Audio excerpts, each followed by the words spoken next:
Good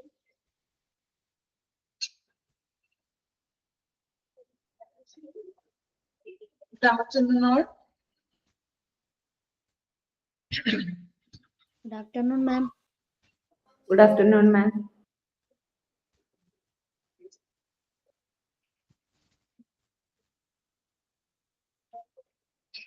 Okay, class start ചെയ്യാം.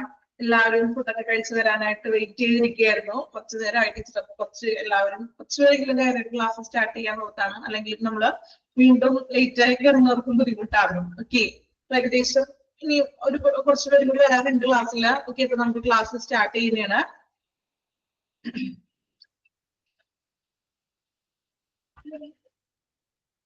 കഴിഞ്ഞ ക്ലാസ്സിൽ നമ്മള് ബയോമെഡിക്കൽ വേസ്റ്റിന്റെ ബയോമെഡിക്കൽ വേസ്റ്റിന്റെ ഒരു ഫ്ലോ ചാർട്ട് വരെയാണ് കഴിഞ്ഞ ക്ലാസ്സിൽ നോക്കിയത്. അപ്പൊ അതില് ഹസാർഡ് വേസ്റ്റും അതുപോലെ തന്നെ നോൺ ഹസാർഡ് വേസ്റ്റ് ഏതൊക്കെയാണെന്ന് നോക്കി.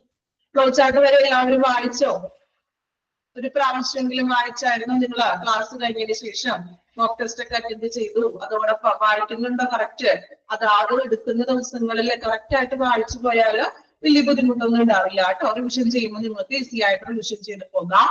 ദെൻ ഒന്നും പഠിക്കാതെ ലാസ്റ്റ് ടൈമിൽ എല്ലാം കൂടി ഒരുമിച്ച് പഠിക്കാന്ന് വെച്ചാൽ അത് ഇത്തിരി ബുദ്ധിമുട്ടുള്ള കാര്യമാണ്. ഓക്കെ, അപ്പൊ നെക്സ്റ്റ് നമ്മൾ വീണ്ടും ഒരു ടേബിൾ ആണ്. ടേബിള് ഇമ്പോർട്ടന്റ് ആയിട്ടുള്ള ഒരു ടേബിൾ ആണ്. നമ്മള് മെഡിക്കൽ വേസ്റ്റുകൾ തന്നെ വീണ്ടും ഡിഫറെന്റ് ടൈപ്പുകളായിട്ട് തരംതിരിച്ചിരിക്കുകയാണ് ടേബിളിലൂടെ. അതില് ബയോളജിക്കൽ ആയിട്ടുള്ള റിസ്കുകള്, അതുപോലെ കെമിക്കൽ റിസ്കുകൾ. അപ്പോ ബയോളജിക്കലി വരുന്ന ഇൻഫെക്ഷൻസ് ആയിട്ട് വരുന്നത് ഇതെല്ലാമാണ്. കെമിക്കലിൽ വരുന്നത് ഏതൊക്കെയാണ്? അങ്ങനെ രണ്ട് സെക്ഷൻ ആയിട്ടാണ് തിരിച്ചിരിക്കുന്നത്. അപ്പോ ആദ്യം നമുക്ക് ബയോളജിക്കൽ ഇൻഫെക്ഷൻ റിസ്കുകൾ ഏതൊക്കെയാണെന്ന് നോക്കാം. ഈ ഒരു സെക്ഷൻ ആണ്. 3 എണ്ണമാണ് ബയോളജിക്കലിൽ വരുന്നത്, അതുപോലെ തന്നെ കെമിക്കലിലും 3 എണ്ണമാണ് വരുന്നത്. ഫസ്റ്റ് വൺ നമുക്ക് ബയോളജിക്കൽ നോക്കാം. അപ്പൊ ബയോളജിക്കൽ ഇൻഫെക്ഷനില് ഫസ്റ്റ് വരുന്നത് 3 നമ്മൾ തരംതിരിച്ചിരിക്കുകയാണ്. Sharp waste, infectious waste and pathological waste. Sharp waste എന്ന് പറഞ്ഞാൽ അറിയാലോ, മൂർച്ചയേറിയ വേസ്റ്റുകള്. ഇൻഫെക്ഷൻ വരുത്തുന്ന രീതിയിലുള്ള മാലിന്യങ്ങള്.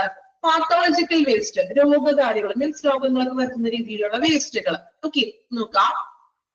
ഷാർപ്പ് വേസ്റ്റ് ഏതൊക്കെയാണ്? ഷാർപ്പ് വേസ്റ്റ് നിങ്ങൾ പഠിച്ചതാണല്ലോ. ഏതൊക്കെയാണ് ഷാർപ്പ് വേസ്റ്റ്? ഹോസ്പിറ്റലിൽ നിന്നുള്ള ഏതെല്ലാമാണ് ഷാർപ്പ് വേസ്റ്റിൽ വരുന്നത്? Needle, blades and broken glasses ഒക്കെ നമ്മൾ പറഞ്ഞില്ലേ, ബ്രോക്കൺ. 3 എണ്ണമാണ് നമുക്ക് പഠിക്കാനുള്ളത്. 3 എണ്ണം നോക്കാം. ഇൻഫെക്ഷ്യസ് വേസ്റ്റ് എന്തെല്ലാമാണ്?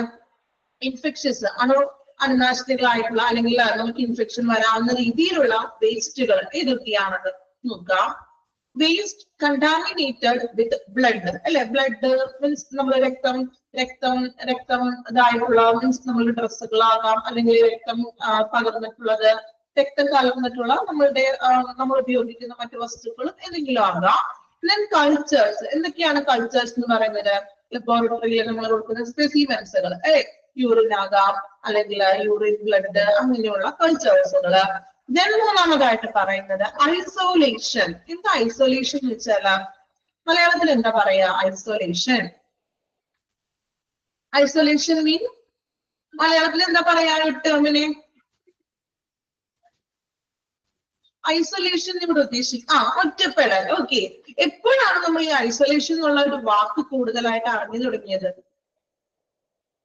എപ്പോഴാണ്? ആർക്കെങ്കിലും ഓർമ്മയുണ്ടോ? ഐസൊലേഷനിലാണ്. കൊറോണ, അല്ലെ? കോവിഡ് ടൈമിൽ നമ്മൾ ഒരുപാട് കേട്ടിട്ടുണ്ട് പേഷ്യന്റ് അല്ലെങ്കിൽ ഐസൊലേറ്റഡ് ആണെന്നൊക്കെ, അല്ലെ?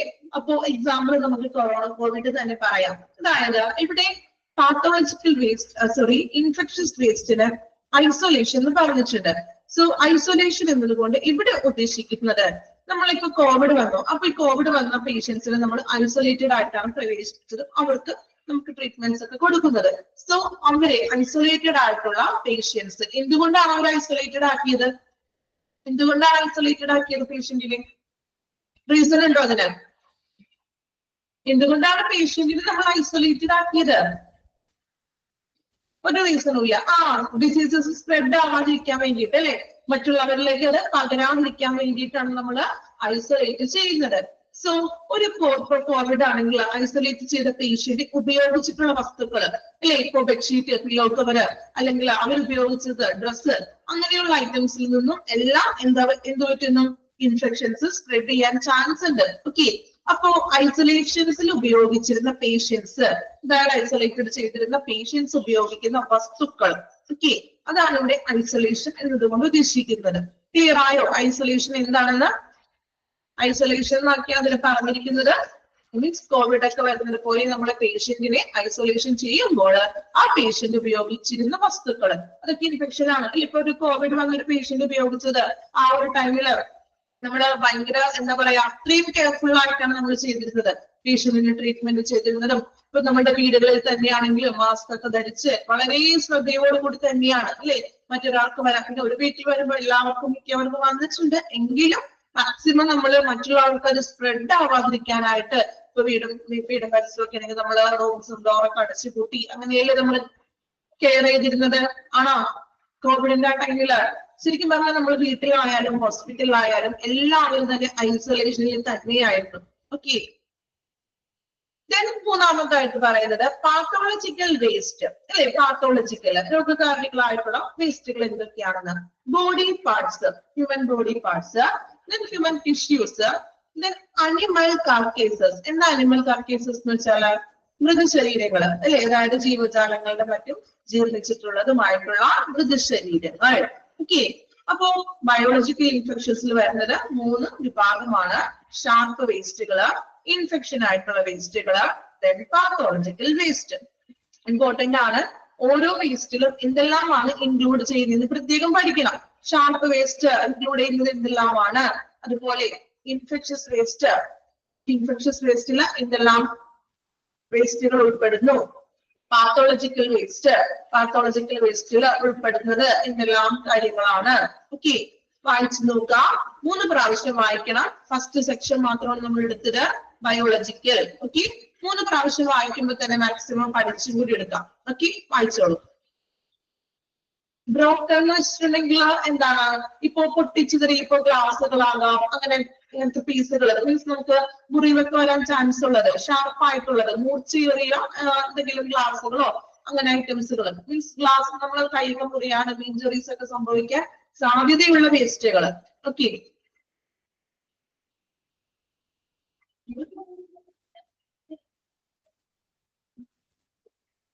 നമ്മൾ ഡിസ്കാർഡഡ് ഗ്ലാസ് പറഞ്ഞില്ലേ, അതുപോലെ തന്നെയാണ് കേട്ടോ ഇവിടെയും ബ്രോക്കൺ വർദ്ധിച്ചിരുന്നത് ഗ്ലാസസുകളാണ്. ഇഞ്ചുറി ഒക്കെ സംഭവിക്കാൻ ചാൻസ് ഉള്ളതാണ്.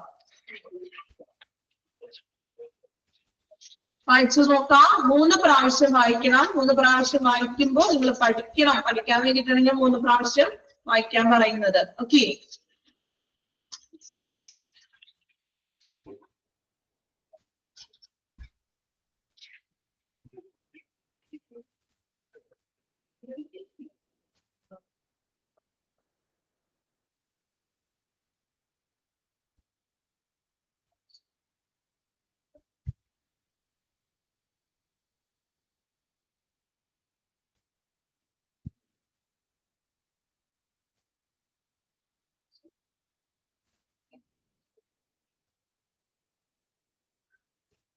ഓക്കെ, കംപ്ലീറ്റ് ചെയ്തോ? പെട്ടെന്ന് വായിക്കാലോ. 3 പ്രാവശ്യം പഠിച്ചോ? 3 പ്രാവശ്യം വായിച്ചിട്ട് ഇൻഫെക്ഷൻസിൽ ഏതൊക്കെ വരുന്നു, പാത്തോളജിക്കൽ വേസ്റ്റിൽ ഏതൊക്കെയാണ്, ഷാർപ്പ് വേസ്റ്റ് ഏതൊക്കെയാണ്, ഏകദേശം പഠിച്ചല്ലോ എല്ലാവരും? ചെറിയ രീതിയിലൊക്കെ പഠിച്ചിട്ടുണ്ടാകും. ഓക്കെ, നെക്സ്റ്റ് നോക്കാം. Chemical risk. കെമിക്കൽ പരമായിട്ടുള്ളതിൽ നമ്മൾ വീണ്ടും കാർക്കേസസ് എന്ന് വെച്ചാൽ അനിമൽസിന്റെ മൃതശരീരങ്ങൾ. ഓക്കെ, അതായത് അവര് ചത്തുപോയതിനു ശേഷമായിട്ടുള്ള ജീർണിച്ചിട്ടുള്ള അവരുടെ മൃതശരീരങ്ങളൊക്കെ ഉണ്ടല്ലോ, അതെല്ലാം രോഗകാരികളാണ്. അതിൽ നിന്നും ഈ ബാക്ടീരിയകളും അല്ലെങ്കിൽ വൈറസുകളൊക്കെ വരും. ഓക്കെ, മലയാളത്തിൽ എഴുതി വെച്ചോളൂ കേട്ടോ. അറിയില്ലാത്തവര് ഏതാണോ അറിയില്ലാത്തത് അത് നിങ്ങളുടേതായ രീതിയിൽ എഴുതി വെക്കാം. ഓക്കെ,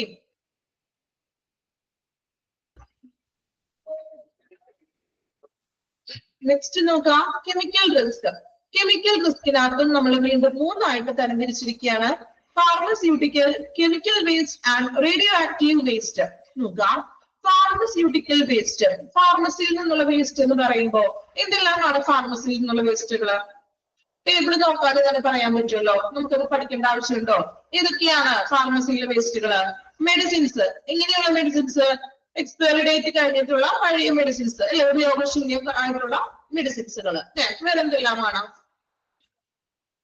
മെഡിസിൻസുകള്, അതുപോലെ വാക്സിനുകള്, ഇഞ്ചക്ഷൻസ് ഒക്കെ ഉണ്ടാവില്ലേ, അതൊക്കെ ഒരു ഡേറ്റ് ഉണ്ടാവും. ഡേറ്റ് കഴിഞ്ഞാൽ ഇത് ഉപയോഗിക്കാൻ പാടില്ല. അപ്പൊ എക്സ്പയറി ആയിട്ടുള്ള വാക്സിൻസുകള്, ദെൻ കോട്ടൺസ്. ഓക്കെ, കോട്ടൺ വേണമെങ്കിൽ പറയാം. ഓക്കെ, നമുക്കിവിടെ 3 എണ്ണമാണ് തന്നിരിക്കുന്നത്. കോട്ടൺ ഉൾപ്പെടുത്താം, കുഴപ്പമൊന്നുമില്ല, തെറ്റൊന്നുമില്ല. നോക്കാം, ഫാർമസ്യൂട്ടിക്കൽ വേസ്റ്റിൽ പറയുന്നത് expiry drugs, expired vaccines, cytotoxic waste. എന്ത് സൈറ്റോടോക്സിക് എന്ന് പറഞ്ഞാൽ വിഷരാസവസ്തുക്കൾ, അതായത് കെമിക്കൽസ് ഒക്കെ ഉണ്ടാവുമല്ലോ. എന്തെങ്കിലും ഇപ്പോൾ നമ്മൾ പലതിനും ഉപയോഗിക്കുന്ന കെമിക്കൽസുകൾ വിഷരാസവസ്തുക്കൾ എന്നാണ് സൈറ്റോടോക്സിക് എന്ന് പറയുന്നത് കേട്ടോ. അതിന്റെ എക്സാമ്പിൾ ഒന്നും വേണ്ട, നമുക്ക് സൈറ്റോടോക്സിക് മാത്രം പഠിച്ചാൽ മതി. നിങ്ങൾ ഓക്കെ, ടേബിളിൽ തന്നിരിക്കുന്ന 3 എണ്ണം നോക്കുക. പുറത്തുനിന്നുള്ളതൊന്നും ക്വസ്റ്റ്യൻ അങ്ങനെ ചോദിക്കാറില്ല, ഡീറ്റെയിൽ ആയിട്ടൊന്നും. നമുക്ക് പഠിക്കാനുള്ളത് ഏതാണോ ടെക്സ്റ്റിൽ അത്രയും മാത്രം നോക്കുക. ഓക്കെ, അപ്പൊ 3 കാര്യങ്ങളാണ് ഫാർമസ്യൂട്ടിക്കൽ വരുന്നത്. എക്സ്പയറി ആയിട്ടുള്ള ഡ്രഗ്സ്, അതുപോലെ വാക്സിൻസ്, ദെൻ സൈറ്റോടോക്സിക് വേസ്റ്റ്, വിഷരാസവസ്തുക്കൾ. ഓക്കെ, മലയാളത്തില് അറിയില്ലാത്ത വേർഡുകൾ മലയാളത്തിൽ നിങ്ങൾ എഴുതി വെക്കുക. ഓക്കെ, അപ്പൊ നിങ്ങൾക്ക് 2 ദിവസം കഴിഞ്ഞ് വായിച്ചിട്ടുണ്ടെങ്കിലും ഡൗട്ട് ഒന്നും വരില്ല. എഴുതി വെക്കുന്നുണ്ടോ അറിയില്ലാത്ത വേർഡ്സുകൾ വരുമ്പോൾ?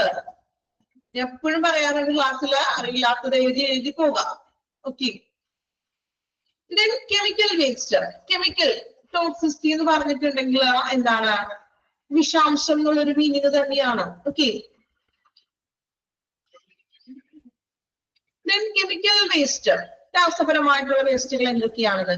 Chemical solvents. എന്താ സോൾവെന്റ്സ് എന്ന് വെച്ചാല് മറ്റു ചെറിയ ക്ലാസ്സില് സയൻസ് ക്ലാസ്സിലൊക്കെ പഠിച്ചിട്ടുണ്ടാവുമല്ലോ. സോൾവെന്റ്സ് എന്താ മലയാളത്തിൽ പറയാം? സോൾവെന്റ്സിനെ സോൾവെന്റ്സ്. എല്ലാവരും ഇംഗ്ലീഷ് മീഡിയം വരുന്നു, മലയാളം മീഡിയം ആരുമില്ല. സോൾവെന്റ്സ് എന്ന് മലയാളത്തിൽ പറയാം. സോൾവെന്റ്സ് പരീക്ഷണങ്ങളൊക്കെ ചെയ്യൂലേ നമ്മള്, എക്സ്പെരിമെന്റ്. ലായക അല്ലെ, ലായക, ലീന എന്നൊക്കെ പഠിച്ചിട്ടുണ്ടോ? പദാർത്ഥങ്ങള്. ഓക്കെ, പല രീതിയിലും പറയാം അല്ലെ. Chemical solvents. കെമിക്കൽ സോൾവെന്റ്സ് എന്ന് പറയുന്ന എക്സാമ്പിൾ ആയിട്ട് പറയുന്നത് ഹോസ്പിറ്റലിലൊക്കെ നമ്മള് ഹൈഡ്രജൻ പെറോക്സൈഡ്, അതുപോലെ തന്നെ എത്തിലിൻ, അങ്ങനെയുള്ള ഐറ്റംസുകളൊക്കെ ഇല്ലേ, അങ്ങനത്തെ ലായകങ്ങൾ. Okay, mercury. മെർക്കുറി എവിടെയാണ് കാണുന്നത്? മെർക്കുറി എവിടെയാണ് മെർക്കുറി കാണുന്നത്? ഒന്നും കാണാറില്ല. നോർമൽ ആയിട്ട് നമ്മൾ പറയാറില്ല എപ്പോഴും മെർക്കുറി ഹോസ്പിറ്റലിൽ തെർമോമീറ്ററിനുള്ളിൽ. വേറെ എവിടെയെങ്കിലും ഉണ്ടോ? തെർമോമീറ്ററിൽ മാത്രമാണോ BP? ഒരു എക്യുപ്മെന്റിലും കൂടി മെർക്കുറി കാണുന്നുണ്ട്. എവിടെയാ? തെർമോമീറ്ററിൽ മാത്രമാണോ? ആലോചിച്ച് നോക്കി. BP അപ്പാരറ്റസ് കണ്ടിട്ടുണ്ടോ? BP അപ്പാരറ്റസിൽ എന്താണ്? മെർക്കുറി ഉണ്ട്. Okay, cleaners. നമ്മൾ ക്ലീൻ ചെയ്യുന്ന വസ്തുക്കളൊക്കെ ഉണ്ടല്ലോ, അതൊക്കെ കെമിക്കൽ ആയിട്ടുള്ള വസ്തുക്കൾ ഉണ്ടാകാം. ബാറ്ററീസ്, ഉപയോഗം കഴിഞ്ഞിട്ടുള്ള ബാറ്ററീസ് ഒക്കെ നമ്മൾ ഒരിക്കലും നമ്മളുടെ വീട്ടിലാണെങ്കിൽ പോലും വളരെ കെമിക്കൽ ആയിട്ടുള്ള ഒരു രാസവസ്തു അടങ്ങിയതാണ് ഈ ബാറ്ററി എന്ന് പറയുന്നത്. നമ്മുടെ വീട്ടിലാണെങ്കിലും കുഞ്ഞുങ്ങളൊക്കെ അതെടുത്ത് കളിക്കുകയാണെങ്കിലൊക്കെ മാക്സിമം കംപ്ലീറ്റ് ഉപയോഗം കഴിഞ്ഞിട്ടുള്ള ബാറ്ററികൾ നമ്മൾ റിമൂവ് ചെയ്ത് കളയുക. ഓക്കെ, അപ്പൊ കെമിക്കൽ വേസ്റ്റിൽ വരുന്നത് chemical solvent, mercury, cleaners, then batteries. Next one radio active waste. Radioactive waste എന്ന് പറയുമ്പോൾ അതിലൊരേ ഒരു കാര്യം വരുന്നുള്ളൂ, റേഡിയോ ന്യൂക്ലൈഡ്സ്. റേഡിയോ ന്യൂക്ലൈഡ്സ് എന്ന് പറഞ്ഞാൽ എന്തായിരിക്കും ഇവിടെ ഉദ്ദേശിക്കുന്നത്? റേഡിയേഷൻ ഒക്കെ ചെയ്യും അല്ലേ. ക്ലീനേഴ്സ് ഉദ്ദേശിക്കുന്നത് നമ്മൾ മറ്റു ക്ലീനിങ്ങിനൊക്കെ ഉപയോഗിക്കുന്ന വസ്തുക്കളൊക്കെ ഉണ്ടാവില്ലേ, ചിലപ്പോൾ കെമിക്കലാണ്, എല്ലാം പ്യുവർ ആണെന്ന് നമുക്ക് പറയാൻ പറ്റില്ല അല്ലെ. ഇപ്പൊ പല വസ്തുക്കളും നമ്മളിപ്പോ നമ്മുടെ വീട്ടിലും ഫ്ലോർ ക്ലീനറിനും അതിന് മറ്റതിനെല്ലാം ഉപയോഗിക്കുന്നുണ്ട്. ഇതെല്ലാം നമുക്ക് എന്താ പറയാ, എല്ലാം നമുക്ക് ഓർഗാനിക് ആണെന്ന് പറയാൻ പറ്റുമോ? ഉറപ്പുണ്ടോ? ഹാർപ്പിക് ഒക്കെ പോലുള്ളത് അതൊന്നും ഓർഗാനിക് അല്ല ഒരിക്കലും അല്ലെ. ഒരുപാട് കീടനാശിനികളൊക്കെ ഉൾപ്പെടുന്നതാണല്ലോ അത്. സോ അങ്ങനെയുള്ള വസ്തുക്കള്. റേഡിയോ ആക്റ്റീവ് വേസ്റ്റിൽ വരുന്നത് റേഡിയോ ന്യൂക്ലൈഡ്സ്. റേഡിയോ മീൻസ് നമ്മൾ അറിയാം റേഡിയേഷൻ ഒക്കെ ചെയ്യും അല്ലെ. അപ്പൊ ഈ റേഡിയേഷൻ ഒക്കെ ചെയ്യുമ്പോഴുള്ള അതിൽ നിന്ന് വരുന്ന കിരണങ്ങളൊക്കെ നമുക്ക് ശരീരം ഇൻഫെക്റ്റഡ് ആണ്, നമ്മുടെ ശരീരത്തിനും നമ്മുടെ ടിഷ്യൂവിനെയൊക്കെ നശിപ്പിക്കുന്നു. അതുകൊണ്ടാണ് ഈ റേഡിയേഷൻ ചെയ്യുമ്പോൾ, നിങ്ങൾ പഠിച്ചിട്ടുണ്ടെന്ന് തോന്നുന്നു, പഠിച്ചിട്ടില്ല ഓക്കെ, വരുന്നുള്ളൂ. റേഡിയോളജി എന്ന് പറഞ്ഞൊരു റേഡിയേഷൻ എന്ന ഡിപ്പാർട്ട്മെന്റ് നമുക്കൊരു ചാപ്റ്റർ പഠിക്കാനുണ്ട്. അപ്പൊ അതിൽ ഡീറ്റെയിൽ ആയിട്ട് പറയുന്നുണ്ട്. നമ്മൾ ഇപ്പോ റേഡിയേഷൻ ഒക്കെ ചെയ്യുമ്പോൾ ശരിക്കും എവിടെയാണോ ആ ഒരു പാർട്ട് മാത്രം നമ്മൾ ഓപ്പൺ ചെയ്ത് വെക്കുള്ളൂ, ബാക്കി വേറെ ശരീരഭാഗങ്ങളെല്ലാം മറച്ചു വെച്ചുകൊണ്ടാണ് നമ്മൾ റേഡിയേഷൻ ചെയ്യുന്നത്. കാരണം ഇതിൽ നിന്നുള്ള വികിരണങ്ങൾ മറ്റേരിയയിലേക്കൊന്നും പോകാൻ പാടില്ല. നമ്മുടെ ടിഷ്യൂസിന്റെ ഒക്കെ നശിപ്പിക്കാനൊക്കെ ചാൻസ് ഉണ്ട്. ഓക്കെ, അതും ഒരു ഇൻഫെക്ഷൻസ് ആയിട്ടുള്ളൊരു ഘടകം തന്നെയാണെന്ന് പറയാം. അപ്പൊ കെമിക്കൽ റിസ്കില് മൂന്നായിട്ടാണ് തരംതിരിച്ചിരിക്കുന്നത്: pharmaceutical, chemical waste, radioactive waste. Okay, വായിച്ചു നോക്കാം. 3 times വായിക്കണം, വായിക്കുമ്പോൾ പഠിക്കുകയും ചെയ്യാം. ഓക്കെ,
കംപ്ലീറ്റ് ചെയ്തോ? 3 times വായിച്ചു എല്ലാവരും? സൈറ്റോടോക്സിസ് എന്ന് പറയുന്നത് വിഷാംശമുള്ള വസ്തുക്കൾ. ഓക്കെ, വിഷാംശം നിറഞ്ഞ മാലിന്യങ്ങൾ.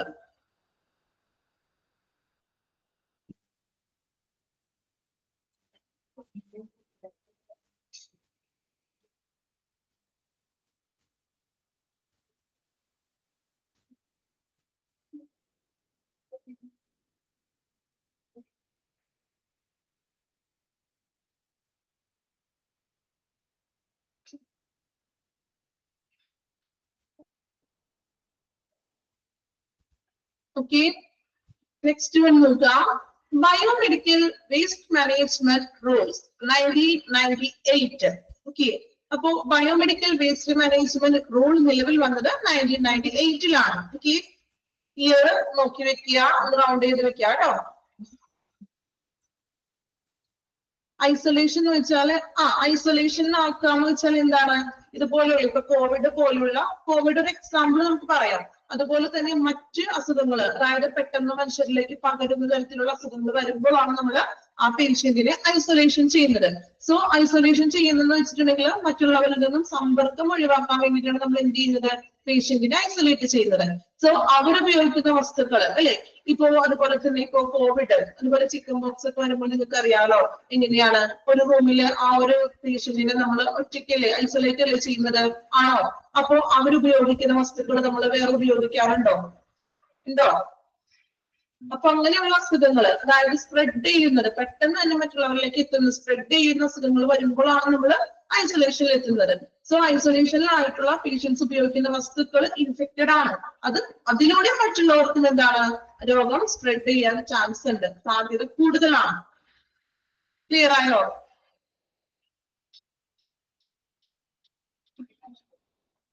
ഉപയോഗിച്ച വസ്തുക്കൾ എന്നുള്ളൊരു മീനിങ് ആണ്. ഐസൊലേഷനിൽ മാത്രമേ തന്നിട്ടുള്ളൂ, മീനിങ് ഉദ്ദേശിക്കുന്നത് ഇതാണ്. ഓക്കെ, ഐസൊലേഷൻ തന്നെ നമുക്ക് ടെക്സ്റ്റിൽ അങ്ങനെയാണ്. അപ്പൊ അത് ഉദ്ദേശിക്കുന്നത് വെച്ചാൽ അതിനുള്ളിൽ വരുന്നത് അവരുപയോഗിച്ച വസ്തുക്കൾ എന്നുള്ളൊരു മീനിങ് ആണ്. ക്ലിയർ ആയോ? ഓക്കെ, നെക്സ്റ്റ് നോക്കാം. Biomedical waste management rules 1998. അപ്പൊ ഈ ബയോമെഡിക്കൽ മാലിന്യങ്ങളുടെ ഒരു റൂൾസ് ആൻഡ് റെഗുലേഷൻസ് വരുന്നതിനെ കുറിച്ചാണ് നെക്സ്റ്റ് പറയുന്നത്. നോക്കാം. Ministry of environment and forest, MOEF. Underline ചെയ്യാം, എക്സാമിന് ഫുൾ ഫോം ചോദിക്കും. MOEF, ministry of environment and forest, MOEF. എവിടെയെങ്കിലും കേട്ടിട്ടുണ്ടോ നിങ്ങളാ? ആദ്യമായിട്ടാണോ കേൾക്കുന്നത്, അല്ലെങ്കിൽ ഓൾറെഡി കുറച്ച് ആർക്കെങ്കിലും MOEF-നെ കുറിച്ച് എന്തെങ്കിലും ധാരണയുണ്ടോ? ആർക്കില്ല? MOEF എവിടെയെങ്കിലും കേട്ടിട്ടുണ്ടോ? പേര് കേട്ടിട്ടുണ്ടോ? ചിലപ്പോ എന്താണെന്ന് അറിയില്ലായിരിക്കാം, അറ്റ്ലീസ്റ്റ് പേരെങ്കിലും. ഇല്ല, യാതൊരു ഐഡിയ ഇല്ല. ഓക്കെ, നോക്കാം. MOEF എന്ന് പറയുന്നത് ചെറുതായിട്ട് പറഞ്ഞുതരാം. MOEF ministry of environment and forest, മലയാളത്തിൽ പറയുകയാണെങ്കിൽ എന്താണ്? പരിസ്ഥിതി, വനം, അതുപോലെ തന്നെ കാലാവസ്ഥ വ്യതിയാന മന്ത്രാലയം എന്നൊക്കെയാണ്. വലിയൊരു പേരാണ് മലയാളത്തില്. നമ്മൾ ഇംഗ്ലീഷിൽ തന്നെ നോക്കാം. അതായത് നമ്മൾക്ക് രാജ്യത്തെ, നമ്മളുടെ ആ ഒരു നമ്മുടെ ഇന്ത്യ, നമ്മുടെ രാജ്യത്തിൽ തന്നെ എന്താണ് പരിസ്ഥിതിക്കും അതുപോലെ തന്നെ വനവൽക്കരണത്തിനുള്ള, അതായത് എൻവയോൺമെന്റിന് വേണ്ടിയിട്ടുള്ള പദ്ധതികൾ അത് പ്ലാൻ ചെയ്യുന്നതും അല്ലെങ്കിൽ അത് നടപ്പിലാക്കുന്ന ആ ഒരു പദ്ധതി, ചെറിയ ചെറിയ പ്രൊജക്ട് പോലെയൊക്കെ വരികയും നമ്മുടെ ആ ഒരു പദ്ധതിയാണ് MOEF എന്ന് പറയുന്നത്. അതായത് പരിസ്ഥിതിക്കും എൻവയോൺമെന്റിനും അതുപോലെ തന്നെ വനപരിപാലന, കാലാവസ്ഥ, ഇതിനെല്ലാം പ്രൊട്ടക്ട് ചെയ്യാൻ വേണ്ടിയിട്ട് കൊണ്ടുവന്നിട്ടുള്ള ഒരു പദ്ധതിയാണ്, ഒരു ആവിഷ്കരിച്ചിട്ടുള്ള ഒരു പദ്ധതിയാണ് MOEF. Okay, then MOEF have promptly developed and released the guidelines to the hospitals to guarantee the safe and correct disposal of waste. അപ്പോ ഈ MOEF എന്ന് പറയുന്നത് നമ്മൾ പറഞ്ഞു പരിസ്ഥിതിക്കും അതുപോലെ തന്നെ എന്താണ് വനവൽക്കരണം അല്ലെങ്കിൽ കാലാവസ്ഥ, ഇതിനെല്ലാം വേണ്ടിയിട്ട് സജ്ജീകരിച്ചിട്ടുള്ള ഒരു പദ്ധതിയാണ്. സോ ഈ MOEF എന്ന് പറയുന്നത് നമ്മളുടെ ഹോസ്പിറ്റൽസിന്റെ വേസ്റ്റുകൾ ഡിസ്പോസൽ ചെയ്യാനായിട്ട്, വേസ്റ്റ് എന്ന് പറഞ്ഞാൽ അറിയാലോ പരിസ്ഥിതിക്ക് ദോഷം വരുന്നതാണ്. സോ ഹോസ്പിറ്റലിൽ നിന്ന് പ്രൊഡ്യൂസ് ചെയ്യുന്ന വേസ്റ്റുകൾ കറക്റ്റ് ആയിട്ട് സേഫ് ആയിട്ട് ഡിസ്പോസൽ ചെയ്യാനായിട്ടുള്ള ഗൈഡ് ലൈൻസുകൾ MOEF നൽകുന്നത്. ക്ലിയർ ആയോ? അതായത് പരിസ്ഥിതിക്ക് വേണ്ടി നിലകൊള്ളുന്ന ഒരു പ്രൊജക്ട് എന്നല്ല, ഒരു പദ്ധതിയാണ് MOEF എന്ന് പറയുന്നത്. സോ ഈ MOEF ഹോസ്പിറ്റൽ വേസ്റ്റുകള് സേഫ് ആയിട്ടും കറക്റ്റ് ആയിട്ടും എങ്ങനെ ഡിസ്പോസൽ ചെയ്യാം എന്നതിനെ കുറിച്ചുള്ള ഒരു ഗൈഡ് ലൈൻസ് MOEF നൽകുന്നുണ്ട്. Then biomedical waste management handling rule 1998 came into effect. Underline ചെയ്യാം, 1998-ലാണ് ഈ biomedical management and handling rule നിലവിൽ വരുന്നത്. അതായത് എങ്ങനെയാണ് ഒരു ഹോസ്പിറ്റലിൽ ബയോമെഡിക്കൽ ഹാൻഡിൽ ചെയ്യുന്നത്, ആ മാലിന്യങ്ങൾ നമ്മൾ ഡിസ്പോസൽ ചെയ്യുന്നത് എന്നതിനെ കുറിച്ചുള്ള ഒരു നിയമം തന്നെ വരുന്നത് 1998-ലാണ്. അണ്ടർലൈൻ ചെയ്തോ? MOEF അണ്ടർലൈൻ ചെയ്യാം, 1998 അണ്ടർലൈൻ ചെയ്യാം. ഇമ്പോർട്ടന്റ് ആയിട്ടുള്ള സെക്ഷനിൽ പ്രധാന ഭാഗങ്ങളാണ് ഈ അണ്ടർലൈൻ ചെയ്ത് പോകാൻ പറയുന്നത് കേട്ടോ. എക്സാമിന് പ്രീവിയസിൽ ചോദിച്ചിട്ടുള്ള ഇയർ ആണ് 1998. അതോടൊപ്പം തന്നെ MOEF ചോദിച്ചിട്ടുണ്ട്. ഓക്കെ, നോക്കാം. അപ്പോ 1998-ലാണ് biomedical waste management and handling rule നിലവിൽ വന്നത്. It offers uniform recommendations and code of practice for biomedical waste management. അല്ലേ? അപ്പോ ഇത് ഒത്തിരി ശുപാർശകൾ വന്നിട്ടുണ്ടെന്ന്, ഈ ഒരു നിയമം നിലവിൽ വന്നിട്ട് അതിന് കൂടുതൽ റെക്കമെൻഡേഷൻസുകൾ വന്നിട്ടുണ്ട്. Then first amendment dated on 6/3/2000 and second amendment dated on 17/9/2003. Then in 2018 and 2019 too. ഒരു നിയമം വരുമ്പോൾ ഓരോ വർഷം കൂടുന്നതോറും അതിന് കുറെ മാറ്റങ്ങൾ വരും അല്ലെ, അമെന്റ്മെന്റുകൾ നടത്തും, ഭേദഗതികൾ നടത്തും. ഇപ്പൊ ഏതൊരു നിയമം വന്നാലും ചിലപ്പോൾ 5 വർഷം കഴിയുമ്പോൾ അതിന് മാറ്റങ്ങൾ വന്നു, ചിലപ്പോൾ നിയമം കുറച്ചും കൂടി കടുപ്പിക്കും, അല്ലെങ്കിൽ നിയമത്തിൽ ചിലപ്പോൾ ഇളവ് വരും ഓരോ വർഷം, അല്ലെങ്കിൽ ഓരോ വർഷം എന്നല്ല, ചിലപ്പോൾ ഒരു 3 years ആകാം, 5 years ആകാം. അങ്ങനെ സെപ്പറേറ്റ് നമ്മൾ ഓരോ ഇയർ കൂടുന്നതനുസരിച്ചിട്ട് എന്താണ് ആ നിയമത്തിലെ ഭേദഗതികൾ വരുത്തും. ഓക്കെ, അപ്പോ 1998-ലാണ് നമ്മളുടെ ബയോമെഡിക്കൽ വേസ്റ്റ് മാനേജ്മെന്റ് എന്ന് പറയുന്ന റൂള് നിലവിൽ വരുന്നത്. അത് കഴിഞ്ഞ് 1998 കഴിഞ്ഞ് ഒരു 2 years കഴിഞ്ഞപ്പോ അവിടെ ഒരു ഭേദഗതി വരുത്തി. വീണ്ടും 2000 അതായത് ഒരു 6/3/2000 വന്നു. വീണ്ടും 3 years കഴിഞ്ഞു, 2003 വന്നപ്പോൾ വീണ്ടും അമെന്റ്മെന്റ് ഭേദഗതി നടത്തി. 2018 ലാസ്റ്റ് ആയിട്ട് 2019 കുറച്ച് ഭേദഗതികൾ വരുത്തി നിയമത്തിൽ. ആ ഇയറുകളൊന്നും നോക്കണ്ട, 1998 മാത്രം ഓർത്ത് വെച്ചിരിക്കാം, പഠിക്കാം. ഓക്കെ, അമെന്റ്മെന്റിന്റെ ഒന്നും അങ്ങനെ ചോദിക്കാറില്ല. അമെന്റ്മെന്റ് എന്ന് വെച്ചിട്ടുണ്ടെങ്കിൽ ഭേദഗതികൾ വരുത്തുക എന്ന് പറയുകയില്ലേ, ഇപ്പൊ മാറ്റങ്ങൾ കൊണ്ടുവരിക. ചിലപ്പോ നിയമം കുറച്ചും കൂടി കൂടുതലായിട്ട് കൊണ്ടുവരാം, ചിലപ്പോൾ ആ നിയമത്തിന് കുറച്ച് ഇളവുകൾ വരാം, മാറ്റങ്ങൾ കൊണ്ടുവരുന്നതിന്. ഓക്കെ, മാറ്റങ്ങൾ കൊണ്ടുവരിക. ഇപ്പൊ ഓരോ ഇയറിലും 3 വർഷം കഴിഞ്ഞപ്പോ കുറച്ച് മാറ്റങ്ങൾ കൊണ്ടുവന്നു, വീണ്ടും 3 വർഷം കഴിഞ്ഞപ്പോ അതിലും കുറച്ച് മാറ്റങ്ങൾ വരുത്തും. ഓക്കെ, ക്ലിയർ ആണോ? MOEF എന്താണെന്ന് ക്ലിയർ ആയോ എല്ലാവർക്കും? രണ്ട് കാര്യങ്ങൾ ഓർത്തിരിക്കുക. MOEFന്റെ ഫുൾ ഫോം നോക്കുക. അതോടൊപ്പം തന്നെ നമ്മളുടെ biomedical waste management and handling rule നിലവിൽ വന്നത് 1998 ആണ്. ഓക്കെ, വായിച്ചു നോക്കുക കേട്ടോ. ഒരു പ്രാവശ്യം വായിച്ചു നോക്കുക. അണ്ടർലൈൻ ചെയ്യാൻ പറഞ്ഞ രണ്ട് കാര്യങ്ങൾ പ്രത്യേകം അണ്ടർലൈൻ ചെയ്ത് പഠിക്കാം.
ഡേറ്റ് ഓഫ് ബർത്ത് ആണ്. ഓക്കെ, അപ്പൊ ഓർത്തിരിക്കുക അല്ലെ, അമെന്റ്മെന്റ് വന്നത് ഡേറ്റ് ഓഫ് ബർത്ത്. ഓക്കെ, അമെന്റ്മെന്റിന്റെ ഡേറ്റുള്ള 3 അമെന്റ്മെന്റ് ഉള്ളത് കൊണ്ട് അങ്ങനെ ഇതുവരെ അങ്ങനെ ചോദിച്ചു കണ്ടിട്ടില്ല. ദെൻ ജസ്റ്റ് ഒന്ന് നോക്കി വെച്ചേക്കും, സ്കിപ്പ് ചെയ്യണ്ട. ഡേറ്റ് ഓഫ് ബർത്ത് ഉള്ള ആൾക്ക് ഓർമ്മ കിട്ടും അല്ലെ. ഓക്കെ, 1998 എന്നുള്ളത് ഓർത്തിരിക്കണം കേട്ടോ. അതാണ് മെയിൻ ഡേറ്റ് നമ്മളുടെ നിലവിൽ വന്നത്. 2003 ഉണ്ടോ? ഓരോരുത്തരുടെ ബർത്ത്ഡേ ഡേറ്റ് ഒക്കെ ആയിരിക്കും, ആണോ? ഓക്കെ,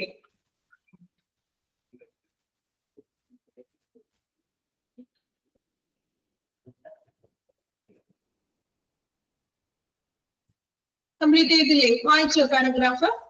ഇതിൽ വേറെ പ്രത്യേകിച്ചൊന്നും പറയാനില്ല. MOEF നമ്മുടെ ഹോസ്പിറ്റൽ വേസ്റ്റുകൾ ഡിസ്പോസൽ ചെയ്യാനായിട്ടുള്ള ഗൈഡ് ലൈൻസുകൾ കൊടുക്കുന്നുണ്ട്. ഓക്കെ, നെക്സ്റ്റ് വൺ നോക്കാം. What is biomedical waste as per law? എന്താണ് ബയോമെഡിക്കൽ വേസ്റ്റിന്റെ നിയമത്തിനനുസരിച്ച് പറയുന്നതെന്ന് നോക്കാം. First one, biomedical waste shall not be combined with other waste. ഇല്ലേ, ഹോസ്പിറ്റൽ മാലിന്യങ്ങൾ അല്ലെങ്കിൽ ബയോമെഡിക്കൽ വേസ്റ്റുകൾ മറ്റ് വേസ്റ്റുകളായിട്ട് കമ്പൈൻ ചെയ്യാൻ പാടില്ലാണ്. അല്ലെ, ആരും മിക്സ് ചെയ്യാനൊന്നും പാടില്ല. Biomedical waste shall be separated into containers, bags at the point of generation prior to its storage, transportation, treatment and removal. Biomedical വേസ്റ്റുകൾ സെപ്പറേറ്റഡ് ഇൻടു കണ്ടെയ്നേഴ്സ്. അതായത് കണ്ടെയ്നേഴ്സ് അടുത്തത് നമ്മൾ അടുത്ത സെക്ഷൻ പഠിക്കാൻ പോകുന്നത് ഇനി ഏതൊക്കെ കണ്ടെയ്നേഴ്സുകളിലാണ് നിക്ഷേപിക്കുന്നതെന്നാണ്. അപ്പോ അതായത് അതിൻ്റെതായുള്ള കണ്ടെയ്നേഴ്സ് കാറ്റഗറി നമ്മൾ തിരിക്കുന്നുണ്ട് വേസ്റ്റുകളാ. സോ ഓരോ വേസ്റ്റും കൃത്യമായിട്ടും അതിന്റെ കണ്ടെയ്നേഴ്സിൽ നിക്ഷേപിക്കുക. ജനറേഷൻ പ്രയോർ ടു സ്റ്റോറേജ്, നമ്മൾ ഈ വേസ്റ്റുകൾ സ്റ്റോർ ചെയ്യുമ്പോഴും അതിന് ട്രാൻസ്പോർട്ട് ചെയ്യുമ്പോഴും ട്രീറ്റ്മെന്റ് ആൻഡ് റിമൂവൽ, ട്രീറ്റ്മെന്റ് ചെയ്യാന്ന് വെച്ചാൽ ഡിസ്പോസൽ ചെയ്യുമ്പോഴും കുറച്ചും കൂടി എന്താ വെരി കെയറോട് കൂടി തന്നെ വേണം ചെയ്യുവാണെന്ന്. നമ്മൾ വേസ്റ്റുകളാണ്, ഇൻഫെക്ഷൻസ് ഒക്കെ ഉണ്ട്, പോകുന്ന വഴിക്ക് വേസ്റ്റ് ഒന്നും വഴിയിലൊന്നും പോകാൻ പാടില്ല അല്ലെ. ഹോസ്പിറ്റലിലേക്ക് കൊണ്ടുപോകുന്ന വേസ്റ്റുകളൊക്കെ ആണെങ്കിൽ അത് വഴിയിലും അങ്ങനെയൊന്നും വീഴാൻ പാടില്ല. സോ ട്രാൻസ്പോർട്ടേഷനും അതുപോലെ തന്നെ അത് ഡിസ്പോസൽ ചെയ്യുമ്പോഴും ട്രീറ്റ്മെന്റ് എന്ന് ഉദ്ദേശിക്കുന്നത് ഡിസ്പോസൽ ആണ് കേട്ടോ. ഡിസ്പോസൽ ചെയ്യുമ്പോഴും വളരെ ശ്രദ്ധയോടുകൂടി തന്നെ കൈകാര്യം ചെയ്യുക. ഓക്കെ, നെക്സ്റ്റ് വൺ നോക്കാം. ജസ്റ്റ് ഇത് വേസ്റ്റുകളെ കുറിച്ച് പറയുന്നുള്ളൂ കേട്ടോ. ഒരുപാട് പോയിന്റ്സ് ആയിട്ടൊന്നല്ല പറയുന്നത്, നമ്മൾ മനസ്സിലാക്കി വായിക്കുക നിങ്ങൾ. Okay, duty of occupier. Occupier എന്ന് വെച്ചാൽ ആരാ? ഒക്യുപ്പയർ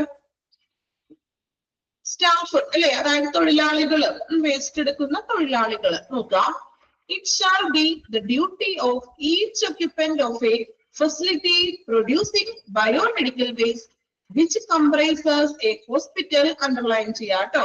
ബയോമെഡിക്കൽ വേസ്റ്റ് പ്രൊഡ്യൂസ് ചെയ്യുന്ന ഏതൊക്കെയാണ് എസ്റ്റാബ്ലിഷ്മെന്റ്സ് അല്ലെങ്കിൽ എവിടെ നിന്നെല്ലാമാണ്, ഏതെല്ലാം സ്ഥാപനങ്ങളിൽ നിന്നുമാണ് ബയോമെഡിക്കൽ വേസ്റ്റ് പ്രൊഡ്യൂസ് ചെയ്യുന്നതെന്ന്. നോക്കിയേ, എക്സാമ്പിൾ ആണ് കേട്ടോ, അണ്ടർലൈൻ ചെയ്യാം. Hospital, nursing home, clinic, dispensary, veterinary institution, animal house, pathological laboratory, blood bank. കണ്ടോ, ഇത്രയും ഇവിടെ നിന്നൊക്കെയാണ് നമ്മൾ ബയോമെഡിക്കൽ പ്രൊഡ്യൂസ് ചെയ്യുന്നത്. അണ്ടർലൈൻ ചെയ്തോ? എക്സാമിന് ചോദിക്കും ബയോമെഡിക്കൽ പ്രൊഡ്യൂസിംഗ് എസ്റ്റാബ്ലിഷ്മെന്റ്സ് ഏതൊക്കെയാണ്. ഓക്കെ, അണ്ടർലൈൻ ചെയ്തോ? Hospital, nursing Holmes, clinics, dispensary, അതുപോലെ തന്നെ veterinary institutions, laboratory, blood bank.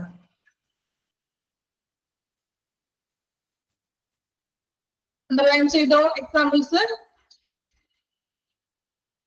Okay, it shall be the duty of each occupant of a facility producing biomedical waste, which comprises a hospital, nursing home, clinic, dispensary, veterinary institution, animal house, pathological laboratory, blood bank, by no matter what name called, to take all steps to make sure that such waste is handled without any negative impact to human health and the environment.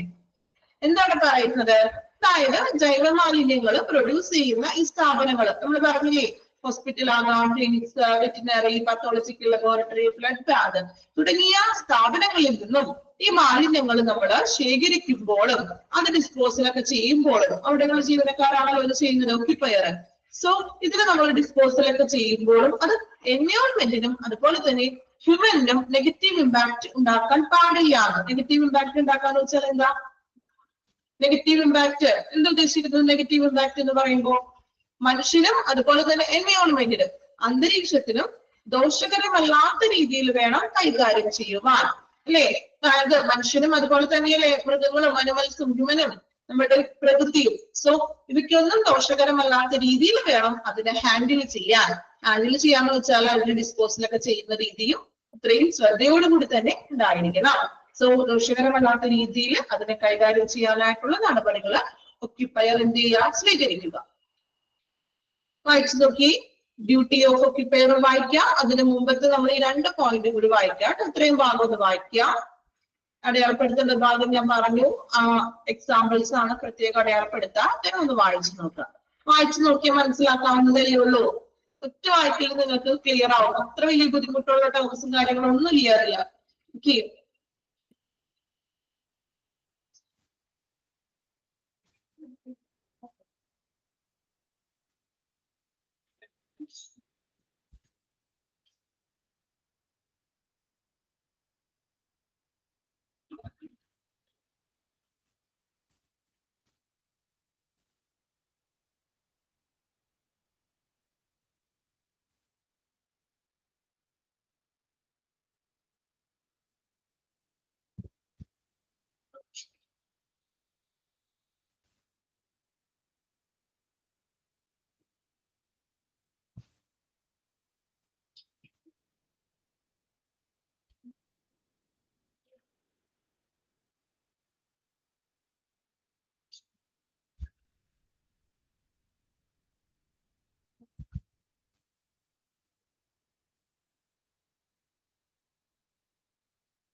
Last 2 lines ഏതാ ഉദ്ദേശിച്ചത്? Duty of ഒക്യുപ്പയറിലാണോ?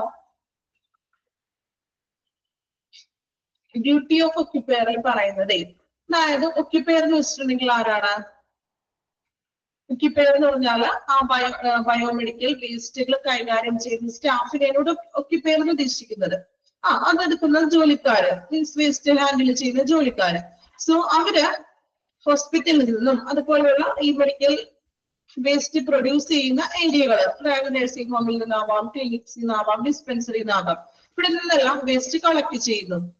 ഈ collect ചെയ്യുന്നതും അല്ലെങ്കിൽ അത് ആ ജീവനക്കാർ ഈ മാലിന്യങ്ങള് മനുഷ്യന്റെ ആരോഗ്യത്തിനും ഹ്യൂമന്റെ നമ്മളുടെ മനുഷ്യ ആരോഗ്യത്തിനും അതുപോലെ തന്നെ എൻവയോൺമെന്റിനും ദോഷകരമല്ലാത്ത രീതിയിൽ വേണം ഈ വേസ്റ്റിനെ ഹാൻഡിൽ ചെയ്യാനും അത് ഡിസ്പോസൽ ചെയ്യാനും.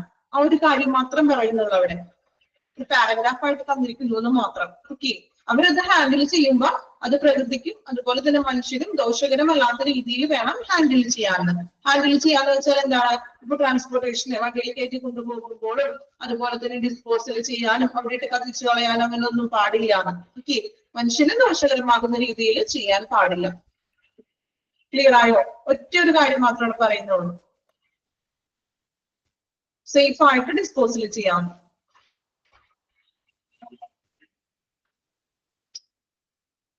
അർത്ഥം മനസ്സിലാക്കി വായിക്കാം കേട്ടോ. ഇത് നമുക്ക് ബൈഹാർട്ട് ചെയ്ത് പഠിക്കാൻ പറ്റുന്ന ഒരു ഏരിയ അല്ല, അല്ലെ? നിങ്ങൾക്ക് വായിച്ചപ്പോ തന്നെ കണ്ടു കാണുമല്ലോ. അങ്ങനെ ബൈഹാർട്ട് ചെയ്യാൻ പറ്റുന്നതല്ല. അതുകൊണ്ട് തന്നെയാണ് ഞാൻ ഇമ്പോർട്ടന്റ് പോയിന്റ്സ് അണ്ടർലൈൻ ചെയ്ത് പഠിക്കാൻ പറയുന്നത്. ഓക്കെ, ബാക്കി നമുക്ക് വായിച്ചാൽ കിട്ടും, എളുപ്പം മനസ്സിലാക്കാം. വലിയ മെഡിക്കൽ ടേം ഒന്നും അല്ലല്ലോ വരുന്നത്. ഓക്കെ, നിങ്ങൾക്ക് വായിച്ചിട്ട് ക്ലിയർ ഡൗട്ട് ഉള്ളത് ചോദിക്കാം. മാക്സിമം പറഞ്ഞു തരാൻ ഞാൻ ശ്രമിക്കുന്നുണ്ട്. നിങ്ങൾ ചോദിക്കുന്നതിനൊക്കെ ഞാൻ ആൻസർ തരാറുണ്ട്, ഇല്ലേ? ഓക്കെ, വായിച്ചു നോക്കാം കേട്ടോ. നിങ്ങൾക്ക് മനസ്സിലാവുന്ന രീതിയിലോട്ട് ഞാൻ എളുപ്പം തോന്നുന്നു ഷോർട്ട് ആക്കിയിട്ടാണ് ഞാൻ പറഞ്ഞു തരുന്നത്. ഓവറോൾ ആയിട്ടുള്ള കാര്യങ്ങൾ നമ്മൾ ഒരുപാട് ഇപ്പോൾ ടെക്സ്റ്റ് ബുക്കിൽ ഇല്ലാത്തത് അങ്ങനെ ഒരുപാട് പഠിച്ചിട്ട് ഒരു കാര്യമില്ല. നമുക്ക് അത്യാവശ്യം വേണ്ടുന്ന കാര്യം നമ്മൾ അതിന് ഏറ്റവും മാക്സിമം എന്താ പറയാ ഷോർട്ട് ആക്കിയിട്ട് നമ്മുടെ മനസ്സിലേക്ക് തന്നെ പഠിച്ചു വെക്കാം. ഒരുപാട് നമ്മൾ പഠിച്ചാൽ അത് അറിയില്ല, നമുക്ക് കയറില്ല. സോ അത് എന്താണോ അതിന് പറയുന്നത് അതിന്റെ ഒരു എന്താ പറയാ ടോട്ടൽ ആയിട്ടൊരു ഔട്ട്ലൈൻ നമ്മൾ എപ്പോഴും എല്ലാ പോയിന്റ്സ് വായിക്കുമ്പോഴും നമ്മുടെ മനസ്സിൽ വേണം. ഓക്കെ, നെക്സ്റ്റ് വൺ നോക്കാം. Biomedical waste management process. വീണ്ടും എങ്ങനെയൊക്കെയാണ് ഇതിന്റെ പ്രോസസ് എന്നാണ് പറയുന്നത്. The hospital waste like underline ചെയ്യാം കേട്ടോ. ഹോസ്പിറ്റൽ വേസ്റ്റിൽ ഉൾപ്പെടുന്നത് എന്തെല്ലാമാണെന്ന്. Hospital waste like body parts, organs, tissues, blood and body fluids along with the soiled linen, cotton, bandage and plaster casts from infected and polluted area are important to be properly gathered, separated, stored, moved, handled and disposed of in a safe approach to avoid nosocomial or hospital developed illness. വീണ്ടും പറയുന്നത് first പാരഗ്രാഫിൽ നമ്മൾ എന്താ പറഞ്ഞത്? ഈ produce ചെയ്യുന്ന ഏരിയകളിൽ നിന്നും ശേഖരിക്കുമ്പോൾ staff മനുഷ്യന്റെ ഹെൽത്തിനും അല്ലെ ഹ്യൂമൻ ഹെൽത്തിനും അതുപോലെ എൻവയോൺമെന്റിനും ദോഷം ചെയ്യാത്ത രീതിയിൽ അതിനെ ഹാൻഡിൽ ചെയ്യുകയാണ്. വീണ്ടും ഇവിടെ പറയുന്നത് ഹോസ്പിറ്റൽ വേസ്റ്റുകളായിട്ടുള്ള body parts, organs, tissues, blood, body fluids ഇവയെല്ലാം എന്ത് വേണം? Important are to be properly gathered. Proper ആയിട്ട് കാര്യക്ഷമമായിട്ടാണ് ഇതിനെ കളക്ട് ചെയ്യാറുണ്ട്. വേസ്റ്റുകൾ കളക്ട് ചെയ്യേണ്ടത് കൃത്യമായിട്ടും കാര്യക്ഷമമായിട്ടും എന്താണ് ശരിയായ രീതിയിൽ അതിനെ കളക്ട് ചെയ്യണം. അതുപോലെ തന്നെ അതിനെ സെപ്പറേറ്റ് ചെയ്യാം, വേർതിരിക്കണം എന്ന് വെച്ചാൽ എന്തിനാണ്? ഇൻഫെക്ഷൻ ആയിട്ടുള്ളത് ഉണ്ടാകും, ഇൻഫെക്ഷൻ അല്ലാത്ത വേസ്റ്റുകൾ ഉണ്ടാകും. ഇതിനെ കൃത്യമായിട്ടും കളക്ട് ചെയ്യുക, വേർതിരിക്കുക, ഇത് സ്റ്റോർ ചെയ്യുക, മൂവ് ചെയ്യുക. നമ്മള് ഡിസ്പോസൽ ചെയ്യേണ്ടിടത്തേക്ക് മൂവ് ചെയ്യുക, ഹാൻഡിൽ ചെയ്യുക, ഡിസ്പോസൽ ചെയ്യുക. അത് ഒരു സേഫ് അപ്രോച്ചിലായിരിക്കണം, എല്ലാം സുരക്ഷിതമായിട്ടായിരിക്കണം. എന്തിനു വേണ്ടി? To avoid nosocomial. നോസോകോമിയൽ എന്ന് വെച്ചാൽ എന്താണ്? ദോഷകരമായിട്ടുള്ള രീതിയിൽ വരുത്താത്ത രീതിയിൽ ദോഷകരമായിട്ട് ചെയ്യുന്നത്. അതായത് എന്താണ്? മനുഷ്യ ശരീരത്തിനും അതുപോലെ തന്നെ പ്രകൃതിക്കൊക്കെ ദോഷകരമായിട്ടുള്ള രീതിയിൽ ആവാതിരിക്കാൻ അതിനെ അവോയ്ഡ് ചെയ്യുന്നതിനും അതുപോലെ തന്നെ ഹോസ്പിറ്റൽ ഡെവലപ്ഡ് ഇൽനസ്, ഹോസ്പിറ്റലിൽ നിന്നും ഡെവലപ്ഡ് ആകുന്ന അസുഖങ്ങൾ, അതായത് ഇൻഫെക്ഷൻസ് മൂലം ഹോസ്പിറ്റലിന്റെ ഉള്ളിൽ നിന്നും വരുന്ന അസുഖങ്ങളെ ഒഴിവാക്കാൻ വേണ്ടിയിട്ട് ഇതുപോലുള്ള ഹോസ്പിറ്റൽ വേസ്റ്റുകൾ നമ്മൾ കൃത്യമായിട്ട് ശേഖരിക്കുക, സെപ്പറേറ്റ് ചെയ്യുക, മൂവ് ചെയ്യുക, കൃത്യമായിട്ടും ഹാൻഡിൽ ചെയ്യുക, ഡിസ്പോസൽ ചെയ്യുക. ക്ലിയർ ആയോ? ആദ്യം പറഞ്ഞ ഏകദേശം ആ ഒരു പാരഗ്രാഫ് പോലെ തന്നെയാണ്. കാര്യക്ഷമമായിട്ട് പ്രോപ്പർ ആയിട്ട് അതിനെ ഹാൻഡിൽ ചെയ്യുക എന്നാണ് ഉദ്ദേശിക്കുന്നത്. ഹാൻഡിൽ ചെയ്തില്ലെങ്കിൽ ഹോസ്പിറ്റലിൽ നിന്ന് അസുഖങ്ങൾ പകരും. അതുപോലെ തന്നെ നോസോകോമിയൽ മനുഷ്യ ശരീരത്തിനും അതുപോലെ തന്നെ എന്താണ് പ്രകൃതിക്കും ദോഷകരമായിട്ടുള്ള കാര്യങ്ങളും സംഭവിക്കാം. ക്ലിയർ ആയോ? വീണ്ടും ഒരേ കാര്യങ്ങൾ തന്നെയാണ് റിപ്പീറ്റ് ചെയ്യുന്നത്. ഇവിടെ ഹോസ്പിറ്റൽ വേസ്റ്റ് എന്നാണ് ഉദ്ദേശിച്ചിരിക്കുന്നത്. ഒരു പ്രാവശ്യം വായിച്ചു നോക്കി നിങ്ങൾ വായിക്കുക, മനസ്സിലാക്കി വായിക്കണം കേട്ടോ.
Okay, next one നോക്കുക. Then the process is follows. എങ്ങനെയാണ് ഈ വേസ്റ്റ് കളക്ഷന്റെ പ്രോസസ് എന്നാണ് രണ്ട് പ്രോസസ് ആയിട്ടാണ് പറഞ്ഞിരിക്കുന്നത്. First one waste collection. Waste collection is a step in the procedure of waste management. Waste മാനേജ്മെന്റിൽ ഒരു മെയിൻ ആയിട്ടുള്ള ഒരു സ്റ്റെപ്പ് തന്നെയാണ് വേസ്റ്റ് കളക്ട് ചെയ്യുക, ഗ്യാദർ ചെയ്യുക, അല്ലെ? ഓരോ ഏരിയയിൽ നിന്നും അല്ലെങ്കിൽ ഹോസ്പിറ്റലിലെ ഓരോ ഡിപ്പാർട്ട്മെന്റിൽ നിന്നും വേസ്റ്റുകൾ കളക്ട് ചെയ്യുക. Is moving to solid waste to the point of treatment or landfill from the point usage and disposal. ഇനി സോളിഡ് വേസ്റ്റുകൾ, അതായത് എന്താണ്, ഖരമാലിന്യങ്ങൾ, കട്ടിയുള്ള മാലിന്യങ്ങള് നമ്മൾ എന്ത് ചെയ്യണം? അതിൽ നിന്നും ട്രീറ്റ്മെന്റ് ചെയ്യാൻ വേണ്ടി ഡിസ്പോസൽ ചെയ്യാനോ അല്ലെങ്കിൽ നമ്മൾ ലാൻഡ്ഫില്ല് ചെയ്യാൻ. ലാൻഡ്ഫില്ല് ചെയ്യാന്ന് വെച്ചാൽ എന്താണ്? കുഴിച്ചു മൂടാനോ ആ ഒരു യൂസേജ് ഏരിയയിൽ നിന്ന് ഡിസ്പോസൽ ഏരിയയിലോട്ട് മാറ്റുകയാണ്. അതായത് വേസ്റ്റ് ബിന്നിലൊക്കെയാണ് നമ്മൾ ഈ ഖരമാലിന്യങ്ങൾ ഇട്ടിരിക്കുന്നതെങ്കിൽ ആ വേസ്റ്റ് ബിന്നിൽ നിന്നും ഈ സോളിഡ് ആയിട്ടുള്ള വേസ്റ്റുകളൊക്കെ എടുത്തുകൊണ്ട് അതിനെ ഏത് രീതിയിലാണോ ഡിസ്പോസൽ ചെയ്യേണ്ടത് അവിടേക്ക് മാറ്റുകയാണ്. ചിലപ്പോൾ അത് ലാൻഡ്ഫില്ല് ചെയ്യാനായിരിക്കാം, ചിലപ്പോൾ കത്തിച്ച് ഇൻസിനറേഷൻ ആയിരിക്കാം, കത്തിച്ച് കളയാനായിരിക്കാം. അപ്പൊ ആ ഏരിയയിലോട്ട് മാറ്റുകയാണ്. കളക്ട് ചെയ്യുക, അതിൽ നിന്നും ഖരമാലിന്യങ്ങളെ സെപ്പറേറ്റ് ചെയ്തെടുത്തിട്ട് അത് ഡിസ്പോസൽ ചെയ്യേണ്ട മെത്തേഡിലോട്ട് മാറ്റുക.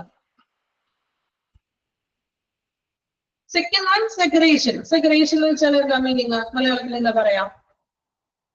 സെപ്പറേഷൻ, സെപ്പറേറ്റ് ചെയ്യുക എന്നുള്ളൊരു മീനിങ് തന്നെയാണ്. വേർതിരിക്കുക. ഓക്കെ, സെപ്പറേഷൻ, സെപ്പറേറ്റ് ചെയ്യുക. Segregation makes it simple to stop spread of illness. അല്ലേ? കാരണം സെഗ്രേഷൻ, സെപ്പറേറ്റ്, വേർതിരിക്കുന്നത് നമ്മള് ഡിസീസസ് സ്പ്രെഡ് ചെയ്യുന്നതിന് കുറയ്ക്കുന്നത്. എങ്ങനെയാ കുറയ്ക്കുന്നത്? ഈ ഇൻഫെക്ഷൻ ആയിട്ടുള്ളതും ഇൻഫെക്ഷൻ അല്ലാത്തതുമായിട്ടുള്ള മാലിന്യങ്ങളൊക്കെ കൂട്ടിക്കുഴച്ചിടുമ്പോൾ എടുക്കുന്നവർക്കും അത് ഹാൻഡിൽ ചെയ്യുന്നവർക്കും ബുദ്ധിമുട്ടാണ്. ഇൽനസ് ഒക്കെ പകരാനായിട്ട് ചാൻസ് ഉണ്ട്, അല്ലെ? എല്ലാം കൂടി മിക്സ് ചെയ്തെടുക്കുമ്പോൾ make it simple to choose from disposal source and can lessen the burden on the waste treatment system and protect against injuries. അതുപോലെ തന്നെ നമുക്ക് ഇഞ്ചുറീസിനേക്ക് നിന്ന് സംരക്ഷിക്കാനായിട്ട് സാധിക്കുന്നു. അതായത് ഈ ഷാർപ്പ് വേസ്റ്റുകളൊക്കെ കൂടി ഇടുമ്പോഴേ അത് ഹാൻഡിൽ ചെയ്യുമ്പോൾ അവർ വേർതിരിക്കുമ്പോൾ കൈയൊക്കെ മുറിയാനും ഇഞ്ചുറീസ് വരാനൊക്കെ ചാൻസ് ഉണ്ട്, ഇല്ലേ? അപ്പൊ അതുകൊണ്ട് എന്ത് ചെയ്യാം? സെപ്പറേറ്റ് ചെയ്ത് തന്നെ വെക്കുകയാണ്. ഇപ്പൊ ഷാർപ്പ് വേസ്റ്റുകൾ ഒരിടത്ത് സെപ്പറേറ്റ് ചെയ്ത് വെക്കുക, ഒരു കണ്ടെയ്നറിൽ നിക്ഷേപിക്കുക. മറ്റ് വേസ്റ്റുകൾ മറ്റ് കണ്ടെയ്നേഴ്സിൽ നിക്ഷേപിക്കുക. ഒരുമിച്ചിട്ടുണ്ടെങ്കിൽ അത് അവർക്ക് എടുക്കാനും ബുദ്ധിമുട്ടായിരിക്കും, അല്ലെ? സെപ്പറേറ്റ് ചെയ്ത് വെക്കുമ്പോൾ അത് ഹാൻഡിൽ ചെയ്യുന്ന സ്റ്റാഫിനും എളുപ്പമായിരിക്കും. അതുപോലെ ഇഞ്ചുറീസ് ഒക്കെ കുറയും. എക്സാമ്പിൾ പറയുകയാണെങ്കിൽ നമ്മളുടെ വീട്ടിൽ പ്ലാസ്റ്റിക് നിങ്ങൾ കൊടുക്കാറുണ്ടോ? ഹരിത കർമ്മസേനയൊക്കെ വരില്ലേ? വരാറുണ്ടോ? പ്ലാസ്റ്റിക് കൊടുക്കാറുണ്ട്. അപ്പോ നമ്മൾ ഈ സെപ്പറേറ്റ് ചെയ്ത് കൊടുക്കും. ചിലവര് മിക്സ് ചെയ്തൊക്കെയായിരിക്കും കൊടുക്കുന്നത്. ചിലവരിപ്പോ പാലിന്റെ കവറുകൾ മാത്രം സെപ്പറേറ്റ് ഒരു കവറിൽ കെട്ടി വെച്ചിട്ടുണ്ടാകും, മറ്റ് പ്ലാസ്റ്റിക് കവറുകൾ സെപ്പറേറ്റ് ചെയ്ത് വെക്കും. അങ്ങനെ സെപ്പറേറ്റ് ചെയ്തൊക്കെ കൊടുക്കുന്ന ആളുകളൊക്കെ ഉണ്ട് സ്ഥിരമായിട്ട്. കൊടുക്കാറുണ്ടോ നിങ്ങള്?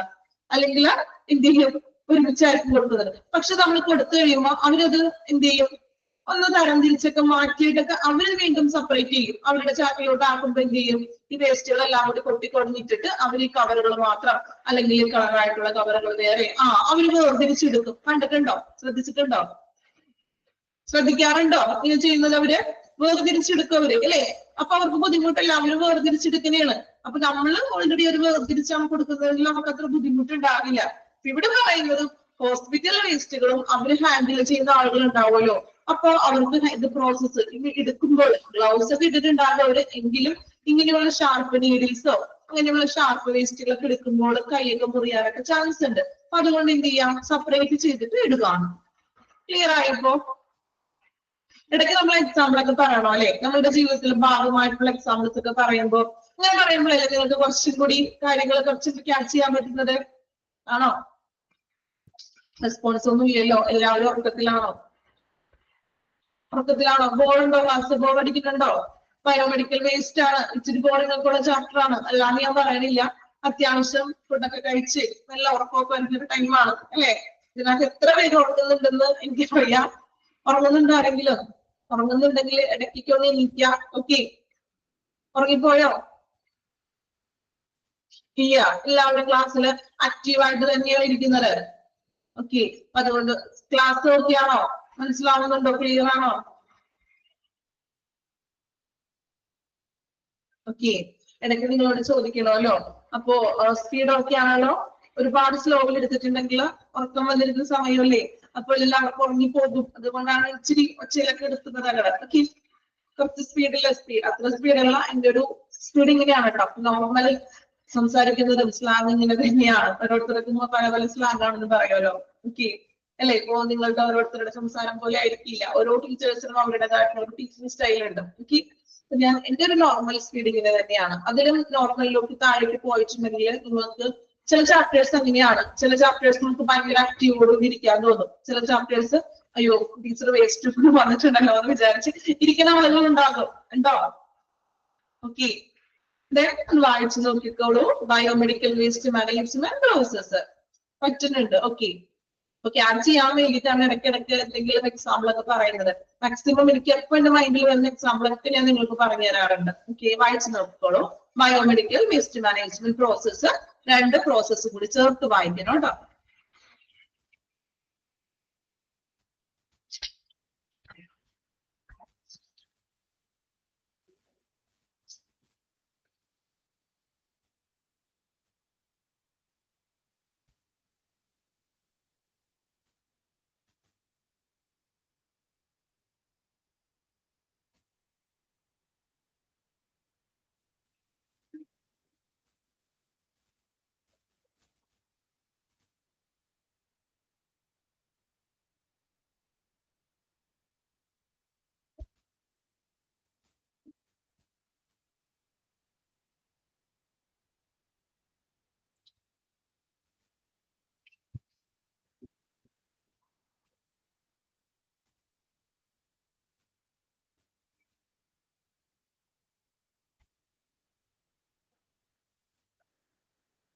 ബേർഡൻ ഉദ്ദേശിക്കുന്നത് ബുദ്ധിമുട്ടാകും. ഇപ്പൊ നമ്മൾ പറഞ്ഞില്ലേ, നമ്മളെ ഹരിതസേനക്കാര് അവര് തന്നെ രണ്ടാമത് സെപ്പറേറ്റ് ചെയ്ത് വേർതിരിച്ചെടുക്കേണ്ടതായിട്ട് വരും ഇല്ലേ? അപ്പൊ ഇവിടെയും പറയുന്നത് ഈ ഷാർപ്പ് വേസ്റ്റും എല്ലാം കൂടി ഒന്നിച്ചിട്ടുണ്ടെങ്കിൽ അവർക്കത് ബുദ്ധിമുട്ടാണ്. അപ്പൊ ബുദ്ധിമുട്ട് ലെസൺ ചെയ്യാൻ വേണ്ടി, കുറയ്ക്കാൻ വേണ്ടിയിട്ട് നമുക്ക് ഓൾറെഡി സെപ്പറേറ്റ് ചെയ്തിട്ട് വേസ്റ്റുകൾ ഇടാണ്. ഷാർപ്പ് വേസ്റ്റുകൾ വേറെ അങ്ങനെ സെപ്പറേറ്റ് ചെയ്ത് ഇടുകയാണ്. അപ്പൊ അവരുടെ ആ ഒരു ബേർഡൻ കുറഞ്ഞു കിട്ടും. അതുപോലെ തന്നെ ഇഞ്ചുറീസ് ഒന്നും വരില്ല. അതിൽ നിന്നും അവർക്കൊരു പ്രൊട്ടക്റ്റീവ് കിട്ടും.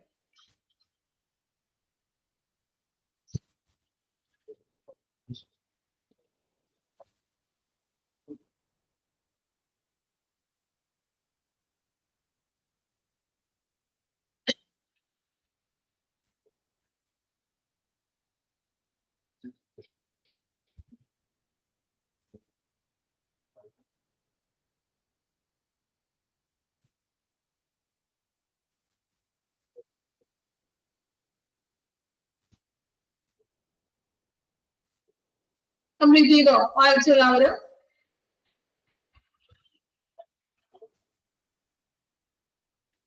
ഓക്കെ, നെക്സ്റ്റ് വരുന്നത് ഒരു ടേബിൾ ആണ്.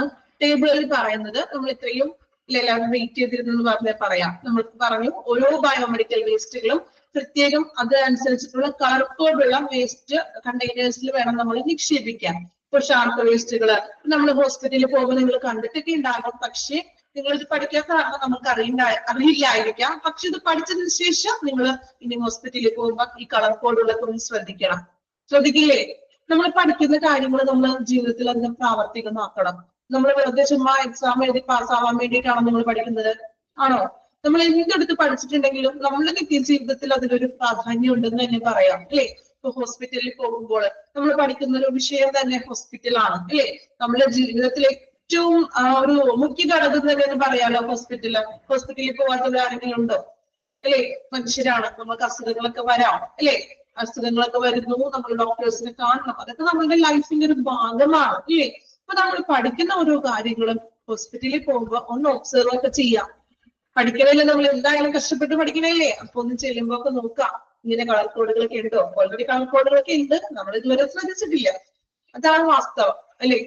കളർ കോഡൊക്കെ കണ്ടിട്ടുണ്ടാവും, നമുക്ക് ഇതിനെ കുറിച്ച് അറിവില്ല. പക്ഷെ ഇനി നമ്മൾ പഠിക്കാൻ പോവുകയാണ്. അതുപോലെ നിങ്ങൾ പഠിച്ച ഓരോ ഡിപ്പാർട്ട്മെന്റും ഇപ്പൊ കഴിഞ്ഞ ചാപ്റ്റേഴ്സുകളിലൊക്കെ ആണെങ്കിൽ നിങ്ങൾ പഠിച്ചതുമായിട്ട് എന്തെങ്കിലും നിങ്ങൾ പിന്നീട് ഹോസ്പിറ്റലിൽ പോയപ്പോ നിങ്ങൾ ഒബ്സർവ് ചെയ്യാറുണ്ടോ?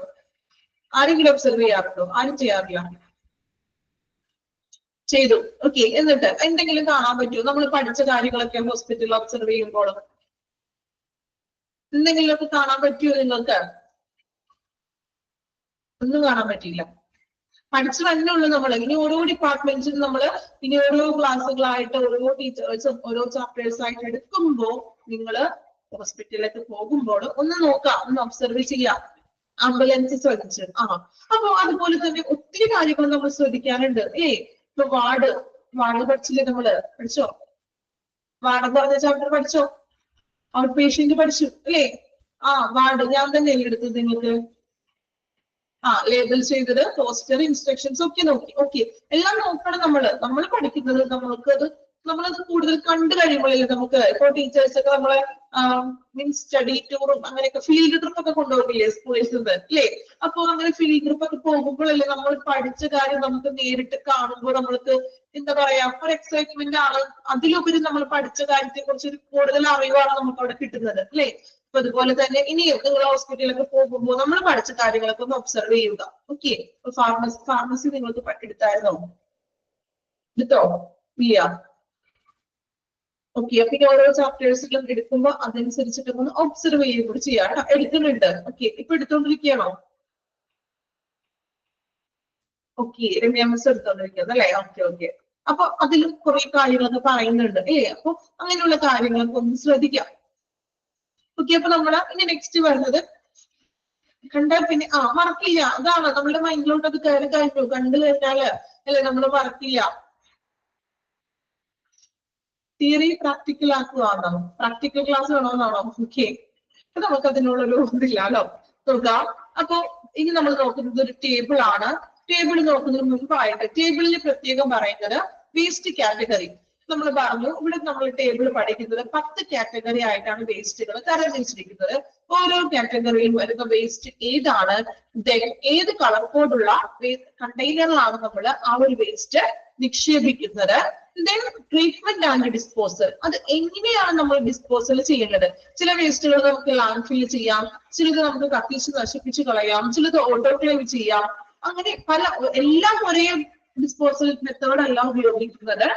ഓരോ കാറ്റഗറി അനുസരിച്ച് ഓരോ വേസ്റ്റുകളും പല മെത്തേഡ്സിലാണ് നമ്മൾ അതിനെ ഡിസ്പോസൽ ചെയ്യുന്നത്.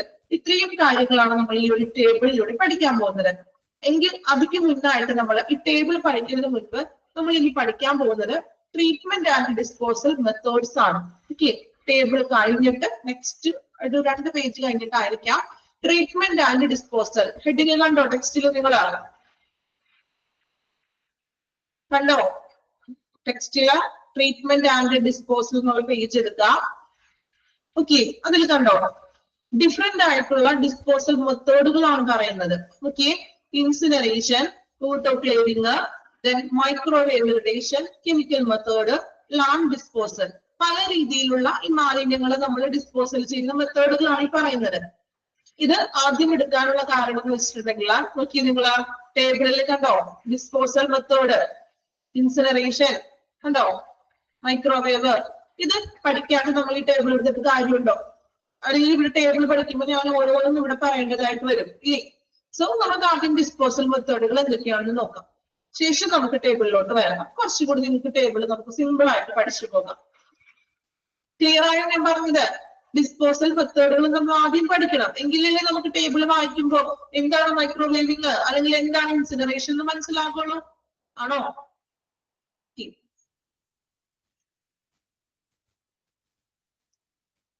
ദെൻ ഒരു കാര്യം കൂടി പറയാം, നമ്മുടെ ക്ലാസ് കഴിയാറായി.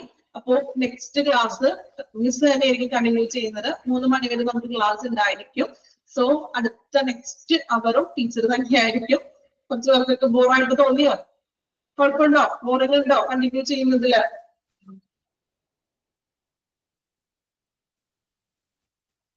നെക്സ്റ്റ് ഞാൻ തന്നെയായിരിക്കും ഇത് കണ്ടിന്യൂ ചെയ്യുന്നത്. കുറച്ച് അധികം എടുത്ത് ബോറൊന്നും ആക്കണില്ല കേട്ടോ. എന്തായാലും നമുക്ക് വേണമെങ്കിൽ ഒരു ബ്രേക്ക് എടുക്കാം. ബ്രേക്ക് എടുക്കണോ? ചെറിയൊരു ബ്രേക്ക് എടുക്കാം, ഒന്ന് ഫ്രഷ് ആവുക, വെള്ളമൊക്കെ കുടിക്കുക. ബ്രേക്ക് എടുത്തിട്ട് ആരും വഴി പോകരുതും. ഞാൻ എത്ര പേരുണ്ടെന്ന് എല്ലാം നോക്കിയിട്ടുണ്ട്. ദെൻ എല്ലാവരും തന്നെ ബ്രേക്കിന് ശേഷം വരിക. ഓക്കെയാണ് എല്ലാവരും? ചെറിയൊരു ബ്രേക്ക് എടുത്തോളൂ. ഒരു 5 മിനിറ്റ് ഓർ 10 മിനിറ്റ് ബ്രേക്ക് എടുത്തോളൂ. ദെൻ ബ്രേക്കിന് ശേഷം ക്ലാസ് ഞാൻ സ്റ്റാർട്ട് ചെയ്യും. എല്ലാവരും തന്നെ ഉണ്ടായിരിക്കണം. ഓക്കെ.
ഓക്കെ, ബ്രേക്ക് ഒക്കെ കഴിഞ്ഞ് എല്ലാവരും വന്നോ? ഓക്കെ, നമുക്ക് സ്റ്റാർട്ട് ചെയ്യാൻ ഇനി നെക്സ്റ്റ് നോക്കാൻ പോകുന്നത് ട്രീറ്റ്മെന്റ് ആൻഡ് ഡിസ്പോസൽ ആണ്. ഓക്കെ, അപ്പൊ എങ്ങനെയാണ് വന്നോ? ഓക്കെ, എല്ലാവരും പോയിട്ടില്ലല്ലോ? എല്ലാവരും തന്നെ ഉണ്ട്. ക്ലാസ്സിൽ ഓൾറെഡി ഉണ്ടായിരുന്നവരൊക്കെ ഉണ്ടല്ലോ. നോക്കാം, വേസ്റ്റുകൾ നമ്മൾ ഡിസ്പോസൽ ചെയ്യുന്ന മെത്തേഡ്സുകളാണ് നമ്മൾ ഇനി പഠിക്കാൻ പോകുന്നത്. ഇത് പഠിച്ചിട്ട് വേണം നമുക്ക് ടേബിളിലോട്ട് പോകാൻ. അപ്പോൾ പല രീതിയിൽ നമുക്ക് പറഞ്ഞു വേസ്റ്റുകൾ നമ്മൾ നിർമ്മാർജ്ജനം ചെയ്യുന്നുണ്ട്.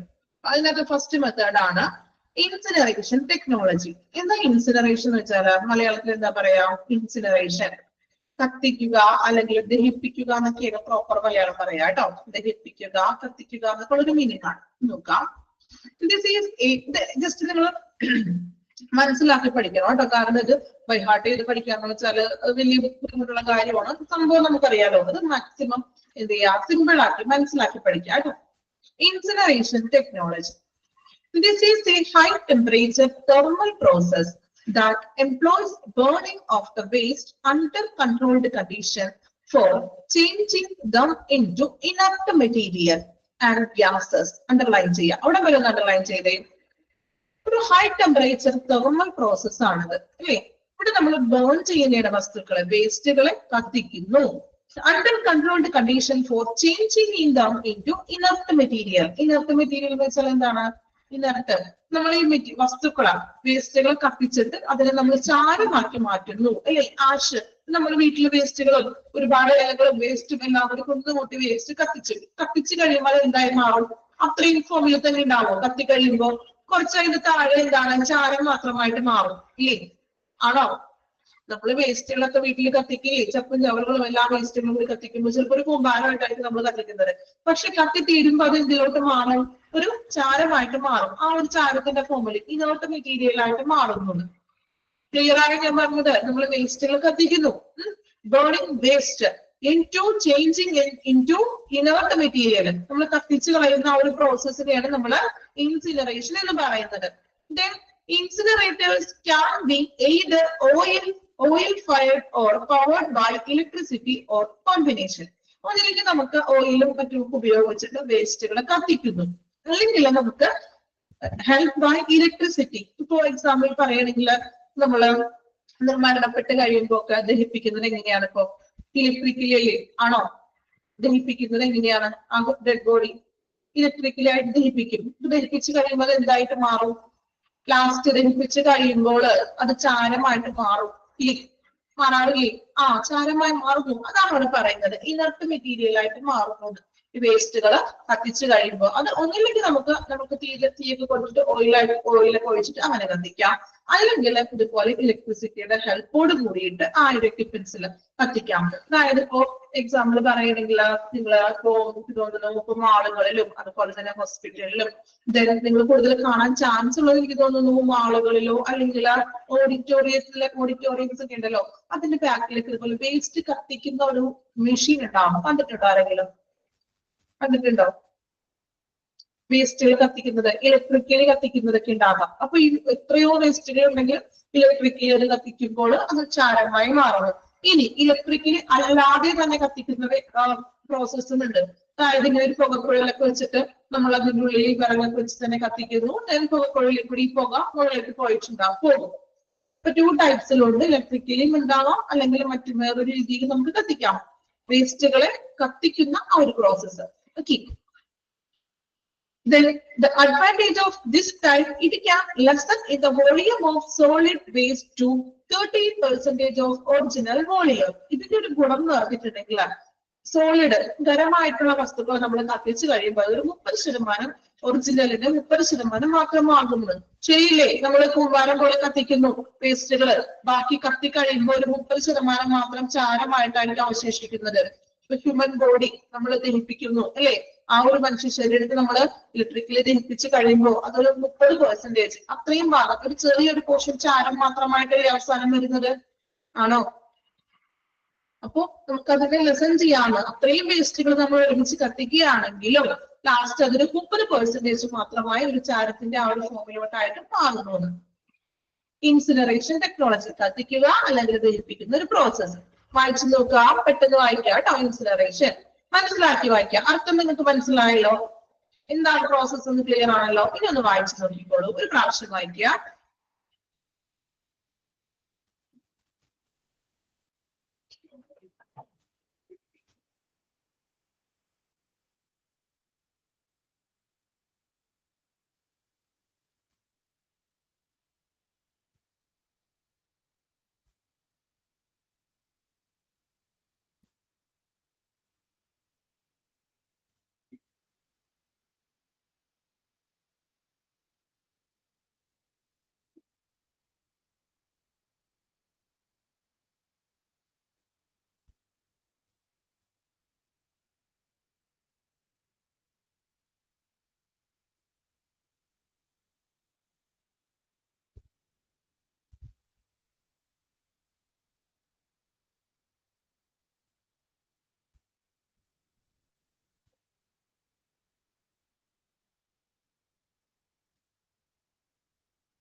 കംപ്ലീറ്റ് ചെയ്തോ? Incineration technology.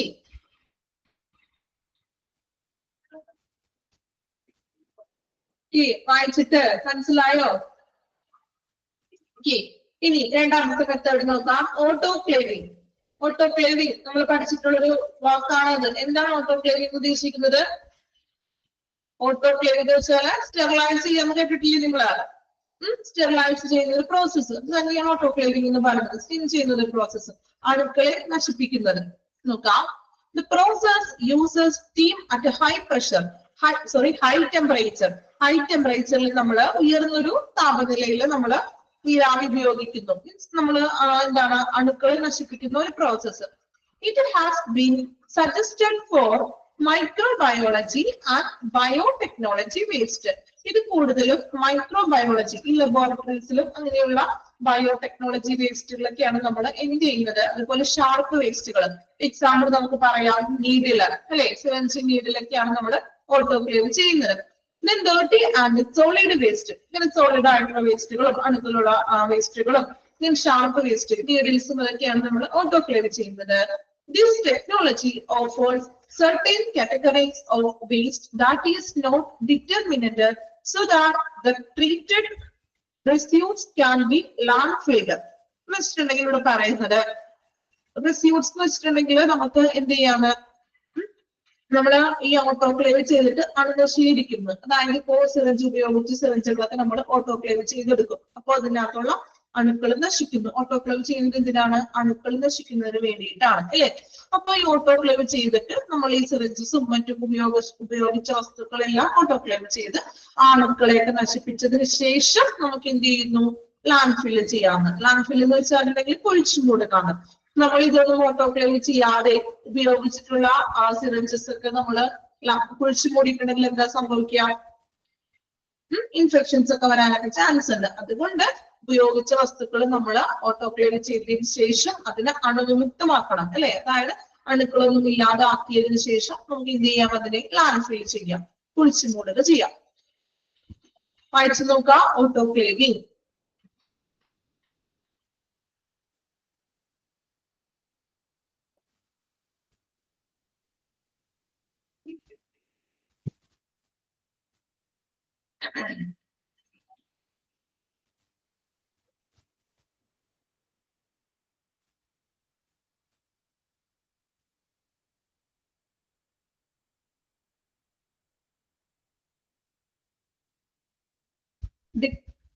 നോട്ട് ഡിക്രിമെന്റൽ എന്ന് വെച്ചിട്ടുണ്ടെങ്കിൽ നമ്മൾ ഇത് ഓട്ടോക്ലേവ് ചെയ്ത് കഴിയുമ്പോൾ അത് ഹാനികരമല്ലാതായി മാറുന്നു.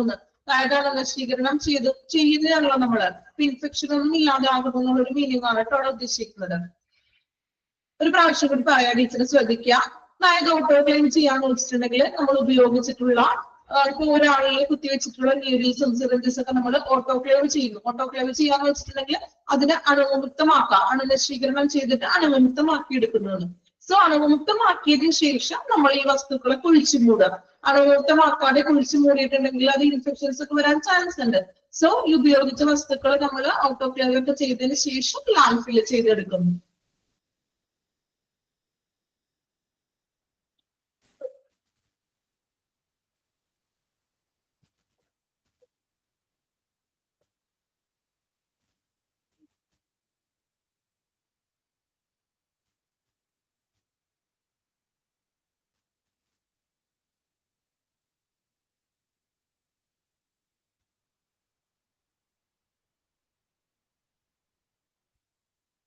ഡിട്രിമെന്റൽ എന്ന് വെച്ചാൽ ഹാനികരമായ.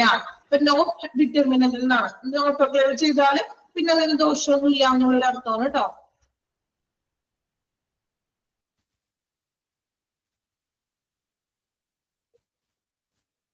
ലാൻഡ് ഫില്ല് ചെയ്യുന്നതാണ് ഇവിടെ പറയുന്നത്. ലാൻഡ് ഫില്ല് ചെയ്യുന്നത് 2 ടൈപ്പ് ഉണ്ട്. നെക്സ്റ്റ് പഠിക്കും കേട്ടോ. അപ്പൊ കുറച്ചും കൂടി ഈ ക്വസ്റ്റ്യന്റെ ആൻസർ ഞാൻ പറഞ്ഞുതരാം. ഓക്കെ, ഓട്ടോക്ലേവ് ചെയ്തിട്ട് ലാൻഡ് ഫില്ല് ചെയ്യാമെന്നാണ് പറയുന്നത്. പക്ഷെ ലാൻഡ് ഫില്ല് ചെയ്യുന്നത് 2 ടൈപ്സ് ഉണ്ട്. അപ്പൊ ദോഷകരമല്ലാത്ത സേഫ് ആയിട്ടുള്ള രീതിയിലാണ് നമ്മൾ ലാൻഡ് ഫില്ല് ചെയ്യുന്നത്. അടുത്തത് നെക്സ്റ്റ് ലാൻഡ് ഫില്ല് പറയുമ്പോൾ നമുക്കത് പറയാം കേട്ടോ. ഓക്കെ, റെസിഡ്യൂസ് എന്ന് വെച്ചിട്ടുണ്ടെങ്കിൽ എന്താണ്? അവശിഷ്ടങ്ങൾ എന്നുള്ള മീനിങ് ആണ് കേട്ടോ. അതായത് ഓട്ടോക്ലേവ് ഒക്കെ ചെയ്തിട്ട് ബാക്കി വരുന്ന ഈ സിറിഞ്ചും അങ്ങനെയുള്ള ഭാഗങ്ങൾ നമുക്ക് ലാൻഡ് ഫില്ല് ചെയ്യാം.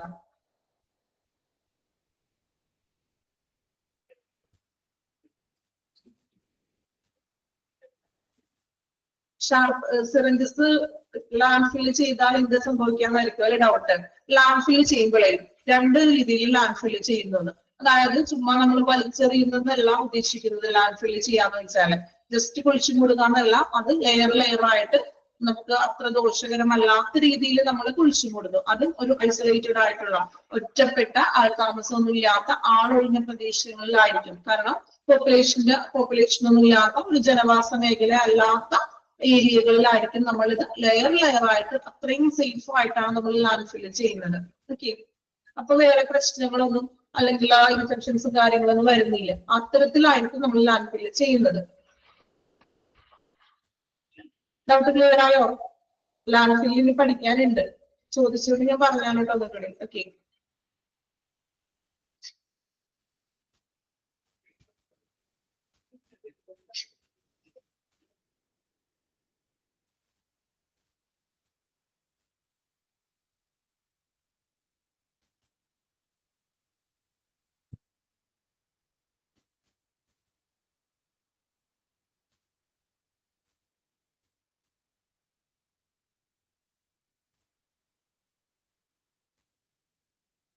ഇനിയിപ്പോ നമ്മള് നെക്സ്റ്റ് ട്രീറ്റ്മെന്റ് ആൻഡ് ഡിസ്പോസലില് കുറച്ച് കാര്യങ്ങളും കൂടി പറയുന്നുണ്ട്.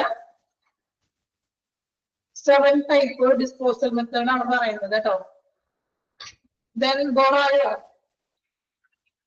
ബോറായോ ക്ലാസ്? ബോറടിക്കുന്നുണ്ടോ കണ്ടിന്യൂഷൻ എടുത്തിട്ട്? വേസ്റ്റ് ഒരു ചാപ്റ്റർ ആയതുകൊണ്ട് കുറച്ച് പേർക്കൊക്കെ ബോറിംഗ് ഒക്കെ തോന്നി കാണും. ആണോ? ഇല്ല, കുഴപ്പമൊന്നുമില്ല, എല്ലാവരും ഒക്കെയാണ്.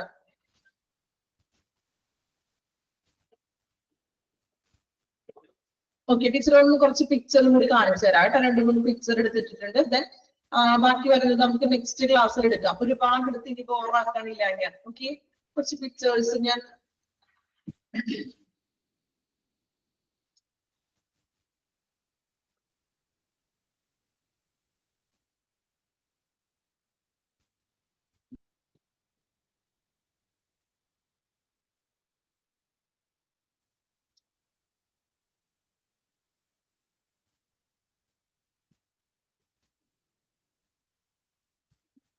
പിക്ചർ കണ്ടോ? സ്ക്രീനിൽ പിക്ചർ ക്ലിയർ ആണോ? പിക്ചർ കണ്ടോ എല്ലാവരും? ഓക്കെ, എന്താണ് ഐഡന്റിഫിക്കേഷൻ ചെയ്യാൻ പറ്റുമോ? പിക്ചറിൽ എന്താണ് ഐഡന്റിഫിക്കേഷൻ ചെയ്ത് പെട്ടെന്ന് ഐഡന്റിഫൈ ചെയ്യാ? എന്താണ് പിക്ചർ? ശ്രദ്ധിച്ചു നോക്കിയ പിക്ചർ ഐഡന്റിഫൈ ചെയ്യാൻ സാധിക്കും നോക്കിയേ. ഏത് പ്രോസസ്സാണ് ചെയ്യുന്നത്? നമ്മളിപ്പോ പഠിച്ചൊരു ഡിസ്പോസൽ മെത്തേഡ് ആണ്. ഓട്ടോക്ലേവ് ആണോന്നല്ല, ആണ്. ഓക്കെ, ഓട്ടോക്ലേവ് ചെയ്യുന്ന ഒരു മെഷീൻ ആണത് കണ്ടോ. നമ്മൾ ഈ നീഡിൽസും മറ്റും നമ്മൾ ഷാർപ്പ് വേസ്റ്റുകളൊക്കെ ഓട്ടോക്ലേവ് ചെയ്യുന്ന ഒരു പ്രോസസ് ആണത്. ഈ കാണാത്തവർക്ക് വേണ്ടിയിട്ടാണ് പിക്ചറും കൂടി ഞാൻ നിങ്ങൾക്ക് വേണ്ടിയിട്ട് എടുത്തിട്ടത്. ഓക്കെ, ദെൻ 2 പിക്ചർ ഉണ്ടെന്ന് തോന്നുന്നു, നോക്കാം കേട്ടോ. നമുക്കിത് പഠിക്കാനുള്ള സെക്ഷൻ ആണ്. കണ്ടോ, ലാൻഡ് ഫില്ല് ചെയ്യുന്ന കാര്യം നമ്മൾ ചോദിച്ചല്ലോ നിങ്ങള്. സിറിഞ്ചുകളൊക്കെ ലാൻഡ് ഫില്ല് എങ്ങനെയാണ് ചെയ്യുന്നത് കണ്ടോ. ഈ വേസ്റ്റ് ലാൻഡ് ഫില്ല് ചെയ്യുന്നത് മണ്ണിന്റെ നേരെ മുകളിലായിട്ടല്ല, മറിച്ച് അത് ഓരോ ലൈൻ ആയിട്ട് കണ്ടോ ലെയറായിട്ടാണ് നമ്മൾ ഡിസ്പോസൽ ചെയ്യുന്നത്. ഇത് ലാൻഡ് ഫില്ലിന് പഠിക്കാൻ വരുന്നുള്ളൂ.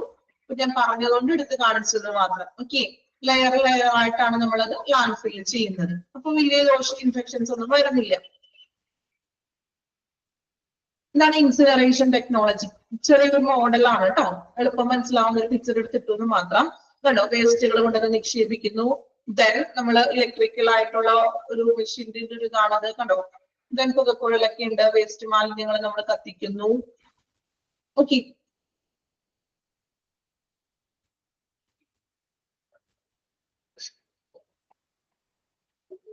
കണ്ടോ ഇത് ലാൻഡ് ഫില്ല് ചെയ്യുന്നതാണ്. ചുമ്മാ ഒരുപാട് വേസ്റ്റുകൾ കൊണ്ടുവന്നിടുന്ന പിക്ചറാണത്. അടുത്ത ക്ലാസ്സിൽ എടുക്കുമ്പോൾ ഇതിന്റെ കുറച്ച് പിക്ചറുകൾ കൂടി കാണിക്കാം. ഓക്കെ,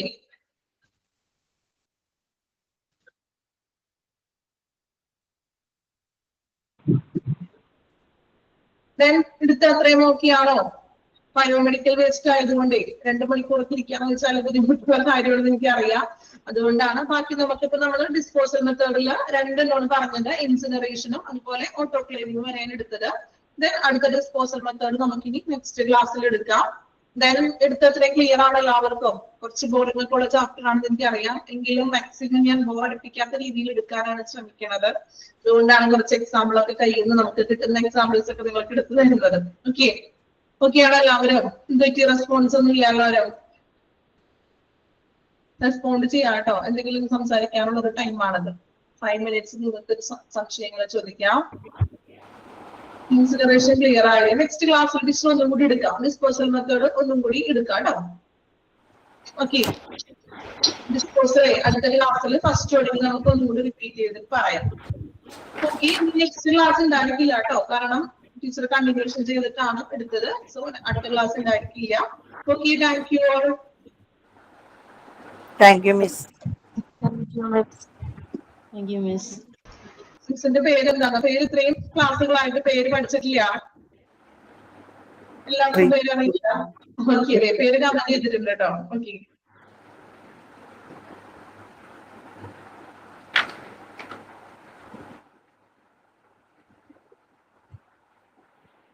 ഇതെന്താ നേരത്തെ പോയി മിസ്?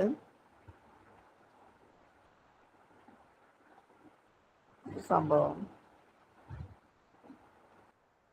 സോറി മിസ്സിന് പിന്നെ ഒരു കാര്യം, ആ ബോക്സ് എടുത്ത് ഞാനൊരു ഫോൺ വന്നപ്പോ പോയേ, അപ്പൊ അതാണ് ഒരു ബോക്സ് തന്ന്, അത് എടുത്തില്ലേ? അത് എടുത്തില്ല. എന്തേ? അത് ഇപ്പൊ ട്രീറ്റ്മെന്റ് ഡിസ്പോസൽ എടുത്തു കഴിഞ്ഞിട്ടേ അത് എടുക്കുള്ളൂ. അങ്ങനെയാണോ?